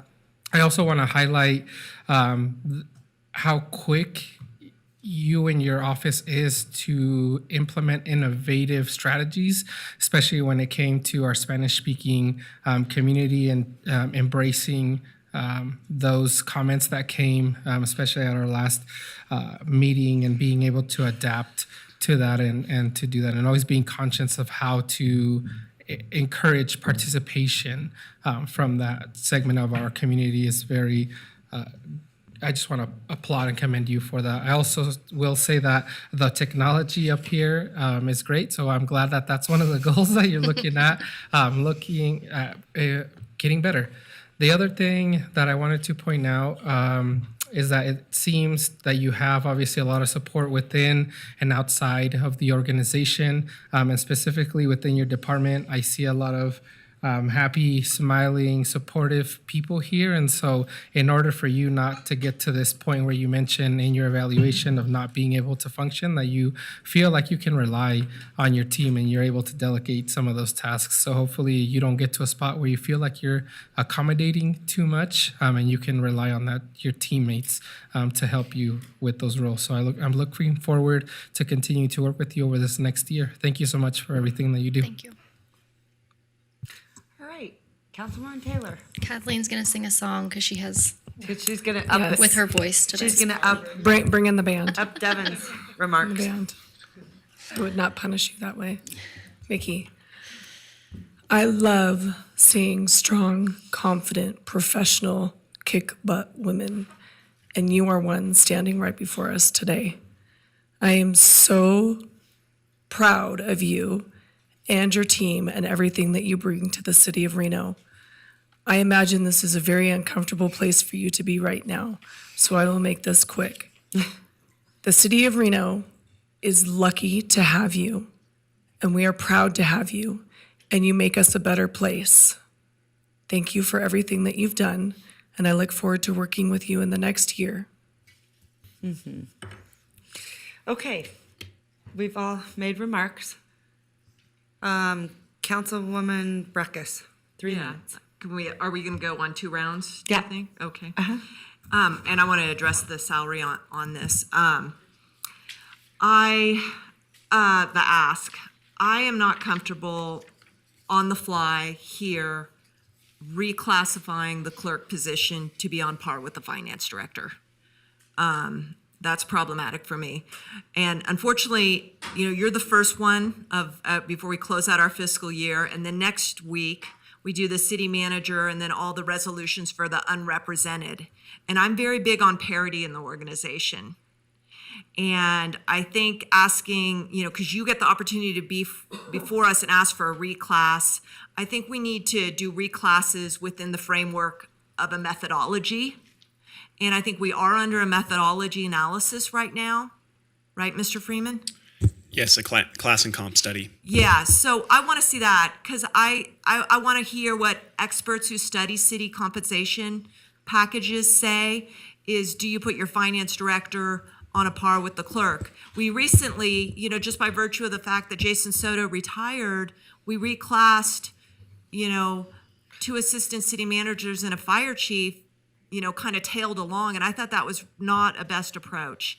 And we have to be careful. We have to be really careful that those who are not the most visible in the organization are the ones getting, the bump ups. And we have to do it within a scope. Even though they're outside of negotiations of groups, we need to do it within a framework that's adopted. So what I see next week is, I guess the fire chief is getting a large raise again, but I see 2.5 is built into the budget. Correct. Yeah, that's where I'm comfortable. I don't want to she's done a great job, but I don't want to reclassify her out of scope. And I don't want to, I argued for a tighter budget this year. We've missed, since the budget adoption, I've learned now we've missed three sales tax projections 3 months in a row. A third month came in below projection. And so I think it's the 2.5 is where I'm at, and certainly not a reclassification of the clerk to the level of the finance director without any, without outside of our class and comp study. Thank you. All right, thank you so much. Go ahead, Vice Mayor. Thank you, Madam Mayor. I think among roles that are here at the city, we have 2 employees, the city manager and you. And I think last year when we had this exact same discussion, we talked a lot of good game. We said, let's look at the bans, let's do these things, let's pass a resolution. None of that happened. I think we moved you up intentionally because sort of the eye test, I can see that you are misclassified and also underpaid. So the same thing is true here. What I would like to see us do as a body is I would like to see us honor our commitment to you and your commitment to this city by making a substantial raise that puts you in the same pay band essentially as our CFO. I think that's the right place. I make that decision based on, one, a lifetime of being a labor and employment lawyer and understanding and advising companies on how these kind of issues work within an organization. 2 is I see the direct reports, right? I see and understand how many folks you supervise. I think, if you look at our organizational structure, we're going through some changes. And as those changes happen, it will require a broader discussion. But that's not for today. For my point of view and what I am comfortable with is significantly getting you into the different pay band, which does take you out of those director pay bands and placing you in that sort of unique position where we find ourselves. I think it's a bit below where I see our chief of police and our chief of fire. I think it's definitely different than how I view our ACMs. But I think Mayor Sheevy said it best early on, which was pay equity is a huge thing. And as an organization, we cannot cling tightly to these concept of DEI and starting to move in the right direction when we are not willing to pay a phenomenally talented woman who has done all the things right. And so again, for my comfort level, I'll respectfully and politely disagree with my colleague from Ward 1, but suggest that there's a better path. And we can get there together today. And then I hope that we will make the appropriate resolutions that would backstop that. So we aren't having this discussion each year and missing it in the kerfuffle of the following year. So I'm much more comfortable in that range, Madam Mayor. The other thing I would also say, I think it's absolutely important that you are in there, but it's not what you say, it's what you do. And so, I think it really is, it's the people that make the organization really great. But I think it says a lot about us if we don't show that we are paying people to where they need to be recognized. That one is really concerning to me. And I don't know, I think you are one of the lowest, am I right, in the north? Like, I'm sure how we always look and see what other municipalities have. Yeah, I can definitely answer that one for you. When discussing compensation, our best practice in our department is to do a comparative analysis of external agencies as well as an internal equity analysis. And so we did do that for this position, and for the comparative analysis showed that Ms. Huntsman is at the top for when it comes to competitive agencies. But again, when looking at compensation, it's really the influence that the person has on the position and what they bring to the table. And that's what this council knows when they see the work that Mickey does. And that's what makes this position kind of unique and outside of a class and comp study, is that this work that is being done is known by the council. And this position, when we're discussing compensation, is at the discretion of the council too. So although we may find in our findings what the analysis says, At the end of the day, the position is unique in a way that it reports to council and that you have the ability to make the compensation recommendation. And I think you've really done a great job of like building upon it and really expanding it. I feel like it's a completely different department. And I mean, I have never had like one issue out of your office ever. Not one that I can even think of. I mean, Barb does an amazing job. Like you guys have it dialed. It's really incredible. And the things that you're innovating and expanding on. So, and I really appreciate that. So I agree with that. I think it is a very unique position, but it does need to be in line with that. So I agree. Go ahead, Councilwoman Durr. Yeah, I'll just comment on this thing. It's a very important to have pay equity, absolutely. Number two, in some ways, we are making up for lost time. Okay? So we've been behind, and sometimes you have to make a leap ahead to sort of balance everything out. Number three, your position and what your group does reflects extremely on us. So you are the front face. You are the face most people see. Most people aren't submitting development applications. The average person isn't, engaged with our public works department. Occasionally on snow removal or redoing a street, but almost everybody has to come to you for something. So you set the tone for the entire city, and your department, it trickles through. So that's why I think it's kind of exceptional. I mean, that's why I always want to do a pay and compensation study to set a baseline. We have to know what it is. I also have to say I'm completely shocked that our recommendations for last year were not implemented. And I guess I have to say, we own that, but you own that too. Like if it didn't happen at 30 days, I would have been saying, where is my pay raise? I mean, come on. I mean, you should not have suffered in, what's that? I understood differently from Ms. Santoya, so maybe we should. Yes, could you please speak to that? I can provide some clarification on that. So the pay increase was applied. It was the resolution that was not updated. Section F2 has an outdated range in there. So that is what did not come to fruition, but the pay increase did. Okay, so the pay was adjusted. Correct. But the actual resolution which sets the band, I guess? Yeah, which discusses the band as well as the benefits provided, the total comprehensive package. That was the part that has outdated information in it. Okay, so on which we're looking at it today. Correct. It's outdated. So it needed to be updated. Yes, it does. Okay, well, let me rewind a few of those remarks and say at least you did get paid, it sounds like. As I think I would have heard about that, like, hey, 45 days. Anyway, I support this, and I feel a little bit not prepared to say what is the right pay band, frankly. I don't know what the CFO's pay band is and how it relates to every other. I haven't had the opportunity lately to see that, and so it's unknown to me. I feel a little awkward to kind of throwing a dart here, frankly, because I don't see a layout of all the pay bands that I would like to see, but higher is better in this particular case, so move forward. Okay. So I think I would say, so I go 20, I think 25% raise. Then we should probably come back, right? Adjust the band, bring that back. Yeah, we'll bring the resolution back to cure the issue that Mr. Freeman was just discussing. Okay. All right, that sounds right. Second. Okay, so that's a motion, a second. Discussion? Go ahead, Councilwoman Breckus. I understood that last year the clerk position was moved to the department head position. That sounds right. So that happened, correct, Mr. Freeman?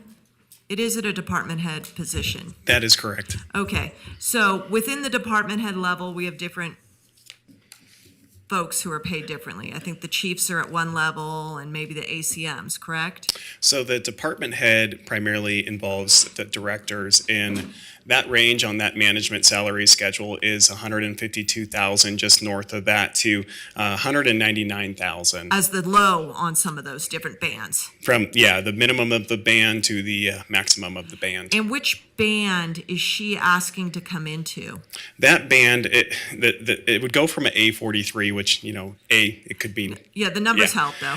To A46 in the same management salary schedule, and what that band looks like is $189,000 $108.99 to $236,392. And who is in that band currently, other than the CFO? Just the CFO.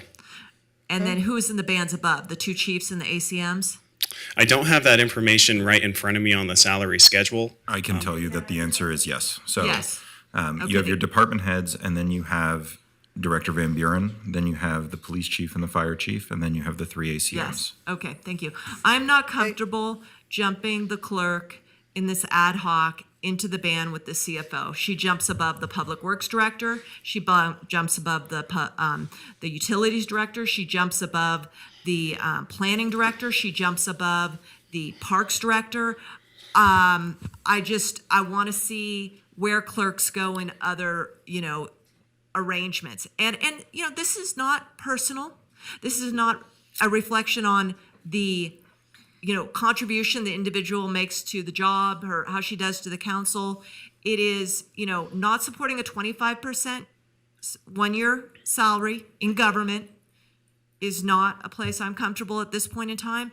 And jumping someone else in our organization and the ripple effects that has is not comfortable for me either. So I am not going to support on the motion on the table, but I think that I've done my job in evaluating her and having communication with her year round, and, You're over and your I'm time. pleased with her performance. And I By 2 minutes. apologize for being over time. That's okay. You're fine. Madam Mayor, I just, I just want to get some clarification. So, awkward, but could you tell us what the current pay is, please? Yep. The current pay for the city clerk is $176,529. Okay. And in that current range, that's 13% from the top of the range and 15% from the bottom of the range. And I'm happy to give some percentages if we were to move the pay band and what that looks like. I guess I'm less comfortable with moving bands. I'm very comfortable with the proposal for the increase. The increase, it sounds like, would be bumping up against the top of the band based on what you just said? The increase would exceed the top of that pay band. On what the mayor just said? Correct. I gotcha. So that's helpful. But if we don't move the band, then we're in the same place that we were last year moving forward, and we're not recognizing where she is and what her responsibilities No. are based on all of the other I'm not people in arguing. this. I was just asking what And the I'm numbers were. just clarifying that Yeah. there are other responsibilities that our clerk has. One is discussing her pay in front of everybody else, and it's not necessarily that we're jumping people. It's what is appropriate for her responsibilities and the people that she works with. Yeah. all right, I need a motion and a second. All those in favor say aye. Aye. All those opposed? Opposed. Motion carries. All right. Thank you so much, everyone. Thank you so much for being here and being supportive. I think it shows that the culture at City Hall is a strong one. So I appreciate everyone. All right. What's that? Moving along, I'm going to send it back to you, Mr. Clerk. Thank you, Madam Mayor. We're on Because item she's H, 13% one mayor and growth, city council and if we comments. give her 20%. All right, any council comments from the body? Megan, or Councilwoman Ebert, you have any comments for anything? No? Okay. That makes sense. All right, Thank you. we're going to move right along. Thank you. Public comment. I'm going to send it back to you, Mr. Clerk. Public comment. Go ahead. Okay. Yeah. We do have public commenters registered Yeah. in the room. Great. Come So on up. first, we'll welcome Barbara Fenny. Did I say that? Oh, yeah.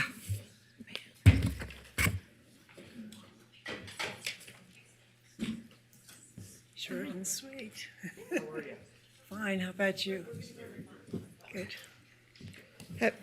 Are we in final public comment, or are we in city council comments, or where are we? This is final public comment, item J1. We didn't do H1. I believe we just moved past that. Is that? What's that? I believe we. Oh, I didn't hear it. I'm sorry. Go back. No. I did ask everyone if they had any board. Okay, I comments. missed it. Thank you. I have none. Thank you. You don't have any? No. Okay, I didn't see anyone else had any. No. Okay, then Okay. they're Just- right where we're supposed to be. All right, to clarify, we'll Thank stick you. with item J1, closing public comment. And our first speaker is Barbara Fenny. Whenever you're ready, please state your name and begin speaking. Barbara, take it away. Thank you. My name's Barbara Finney. I'm with the biggest little bee city. Oh, yay. And I'm working with Tom Stilley on Valleywood Park. And we have and this is to inform you about what's been going on and then ask a money question. We just did our first cleanup of Valleywood Park. There were about 20 people present, and wasn't a big number of people, but the right people were there. So we did get 2 of the 8 gardens cleaned up and the trails built. Well, the trails cleaned up and mulched. So as you enter the park, you will see some beautiful area. We have more tours and more cleanups scheduled. Of course, the first one was May 27th. The second cleanup is August 12th, and the third one is October 7th. And then, along with that, we've scheduled tours the week after those cleanups. So the dates of June 10th, August 19th, and October 14th. And these are open to the public. Of course, we'd love to have any of you, your families, friends, come out and enjoy the park on those days and on other days. The park has 8 gardens. They're all separate pollinator parks, and we've kind of shuffled them around a little bit. Changed the location, changed some of the names, and we're still hard at getting everything accomplished. We put temporary signs up, run off on our computers and some with UV tags, but we need to have permanent signs.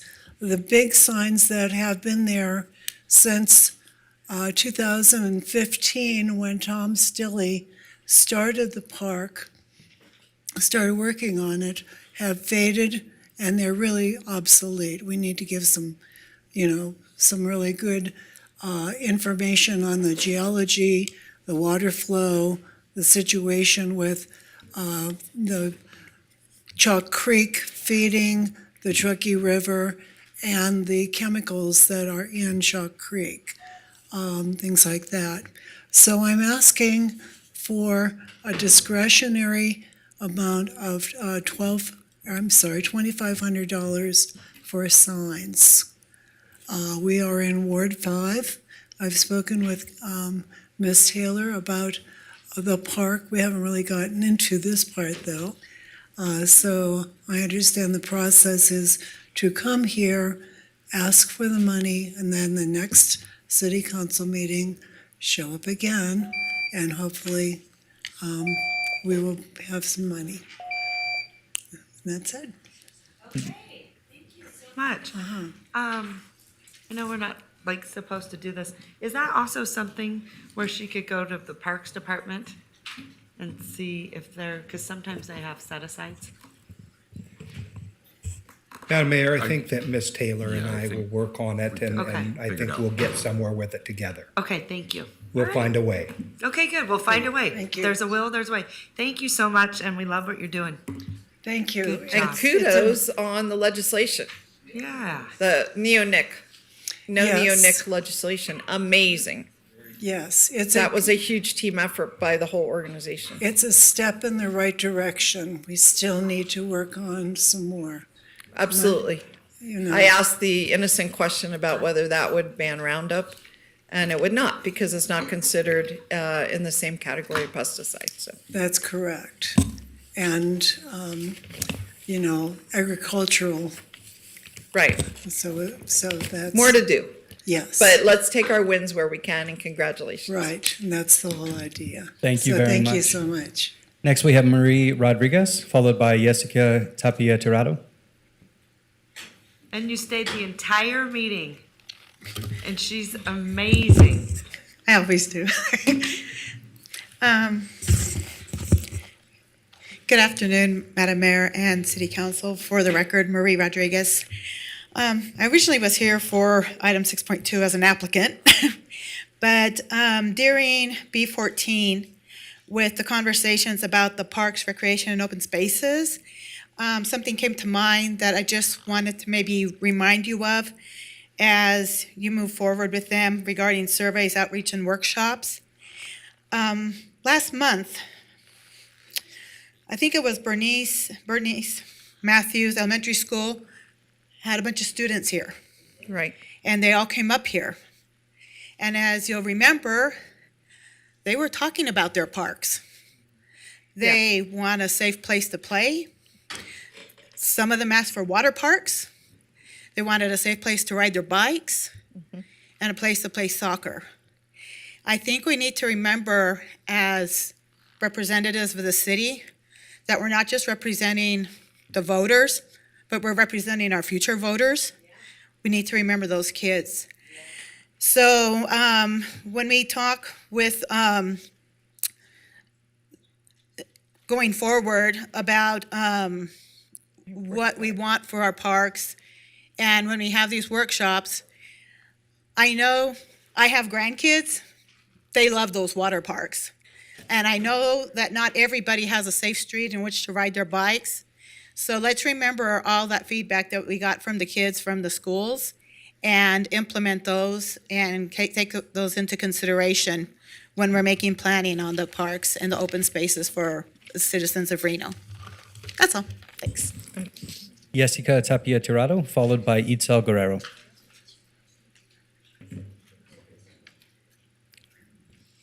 Hello, Reno. Hello. Hello, Reno City Council. My name is Jessica Tapia, and we all have seen inflation happen right before our very own eyes. However, housing isn't a luxury thing. It's not a want, it's a need. Everyone deserves a safe and secure place to call home. For many people, the cost of housing is simply too high. This is especially true in urban areas where the cost of living is high. The result that many people are forced to live in substandard housing or to spend an excessive amount of their income on housing. This can lead to a cycle of poverty that is difficult to break. We need affordable housing because it is essential to the health and well-being of our community. Without affordable housing, families are forced to choose between paying for housing and other basic needs such as food, health, and healthcare. This can lead to chronic stress and poor health outcomes. It can also lead to homelessness, which has a devastating impact on individuals and families. There are many solutions addressing to affordable housing, including providing financial assistance in low-income households, increasing funding for social programs that help people access affordable housing, and providing tax incentives for developing to build affordable housing. With that being said, as the Reno City Council, this would be smart to take into consideration any of these offered solutions for affordable housing.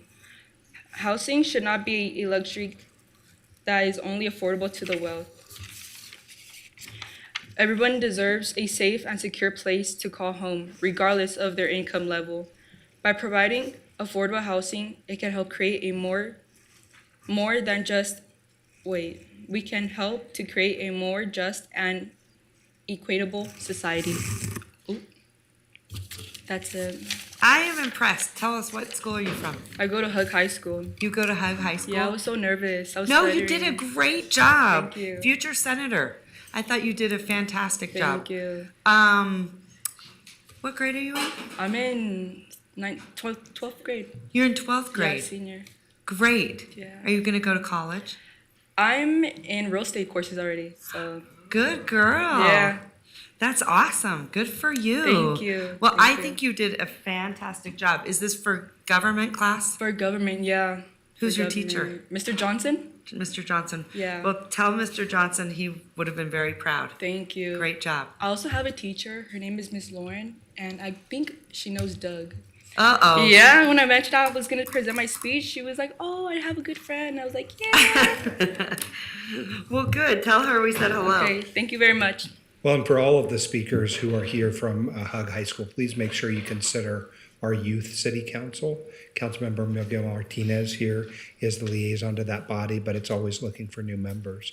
So just check in with the clerk and they'll help you figure out how to do it. You go online and apply, but they're doing what we're doing. And quite frankly, it's how I started in government a long, long time ago. Mayor Pete Sferraza's Youth City Council. So check it out. Awesome. Okay, next. Itzel Guerrero, followed by Paula Becerra. Okay, you're going to do great. And that microphone, it moves around. See how I'm moving around? So you just pull it where you want it to be, and then it'll pick you up real well. Good afternoon, members of the Reno Council. I am Itzel Guerrero. Today, I would like to talk to you about the rise in homelessness here in Reno. Homelessness is not a new issue in Reno. It is an ongoing issue that I feel is overlooked and deserves more of our attention for it to change. There are many individuals and families unable to afford housing. This causes the number of homeless people that are living on the streets in the Reno area to continue to increase. If we work together as a community, we will be able to find a solution to homelessness that could help hundreds of people. I would like to provide some ideas on what we can do. There are a lot of people who don't know where to find a safe and affordable home to live in. We should provide more housing and make plans to provide rental assistance. Housing is an important human need that helps create opportunities for people to have stable living. Everyone deserves to have a safe place to live in. However, housing prices keep rising.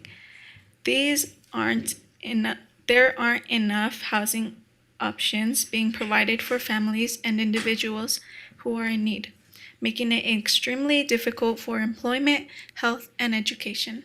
It is important we start to do something to fix this problem. The government and leaders of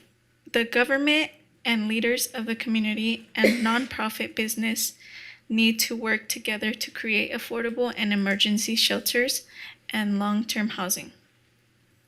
There are a couple of reasons that causes homelessness. A lot of individuals struggle with mental illness, substance abuse, domestic violence, unemployment, and many more. There is a lack of mental health and addiction treatment programs. If we invest to create more treatment programs, it will help these individuals break the cycle of homelessness. Many people suffer from domestic violence and are unsure of where to go and end up without a home. We should invest in opening more shelters for them to be able to stay. Once a person is unemployed for a while, it is extremely difficult for them to find a job because they don't have a permanent address. We should provide connections to job training programs that can help them find a job, create a resume, or teach job skills they need. Many homeless people don't know where to start looking for help and are not able to access the help they need. The longer a person is homeless, the more difficult it is to feel connected to society.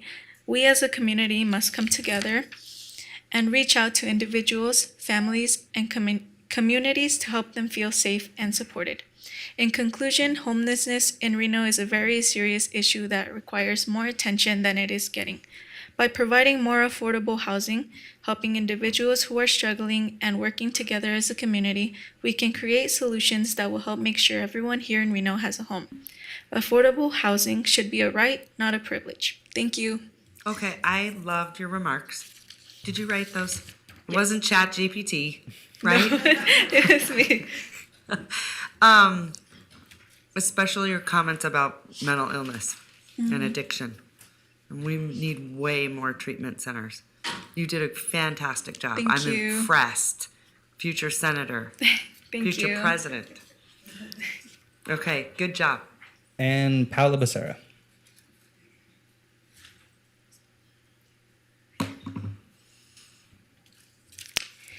Good morning. Good afternoon, members of the Reno Council. Hello, my name is Paula Becerra. I'm a student from Hug High School. Today, I would like to talk to you about the issue of homeless as well. In Reno, Nevada, homeless is a complex and multifaceted issue that affects individuals, family, and communities. As you may know, Reno has a homeless problem. Parks are getting full of homeless people. People walk through past streets, and we see a big increase happening in our Reno local parks. As this leads to a range of social and economic issues, such as poverty, unemployment, and crime. As a community, we should take responsibility and come together and find solutions to this problem. Starting off, fixing this problem is increasing the housing, providing a job, training, employment opportunities, and offering mental health and addiction. I can't say that. Yeah, sorry. You got it. Services. You're good. We should make more services like the Reno Burrito Project. I have volunteered, and it has become an eye-opener experience to me. We have sold about 500 plus burritos every Sundays, which are distributed to homeless people, and not just parks, also around downtown. They only do not also pass out burritos. They also pass out clothing, hygiene, and supplies when needed. Resources like this will help our community and fix the problem with homeless people. Not just our local parks, but also help families and people that actually need it when they have drug addictions. I would like to say that not only the Reno Burrito Project is like a big, source for the community. I think you should invest more into it since they're really providing a good impact on the homelessness problem. And that's pretty much all I have for you. Thank you for your time and have a great day. I'm so impressed. You guys are amazing. All future leaders. Thank Okay? you. And if it's like Councilman Reese said, we would love for you guys to get involved with our youth city council. We need you guys. You're our future. Impressive. Good job. Thank you. Have a great day. Thank you, Madam Mayor. That concludes our public comment in the room. For the record, we received 5 comments which were general in nature or not directly associated with an agenda item prior to 4 p.m. on June 6th. These comments were written correspondence received via our reno.gov online public comment form or by email to our office. Copies of these comments have been distributed to the Reno City Council and are available to the public on the reno.gov meeting portal. They represented 1 in favor, 1 in opposition, and 3 concerned. And that concludes our final public comment period. And when you are ready, I'm ready for a motion to adjourn. Okay. Thank you so much. Can I get a motion to adjourn, Councilwoman Ebert? Move to adjourn. All right. I have a motion. I have a second. All those in favor say aye. Aye. All those opposed. Motion carries. Thanks, everyone.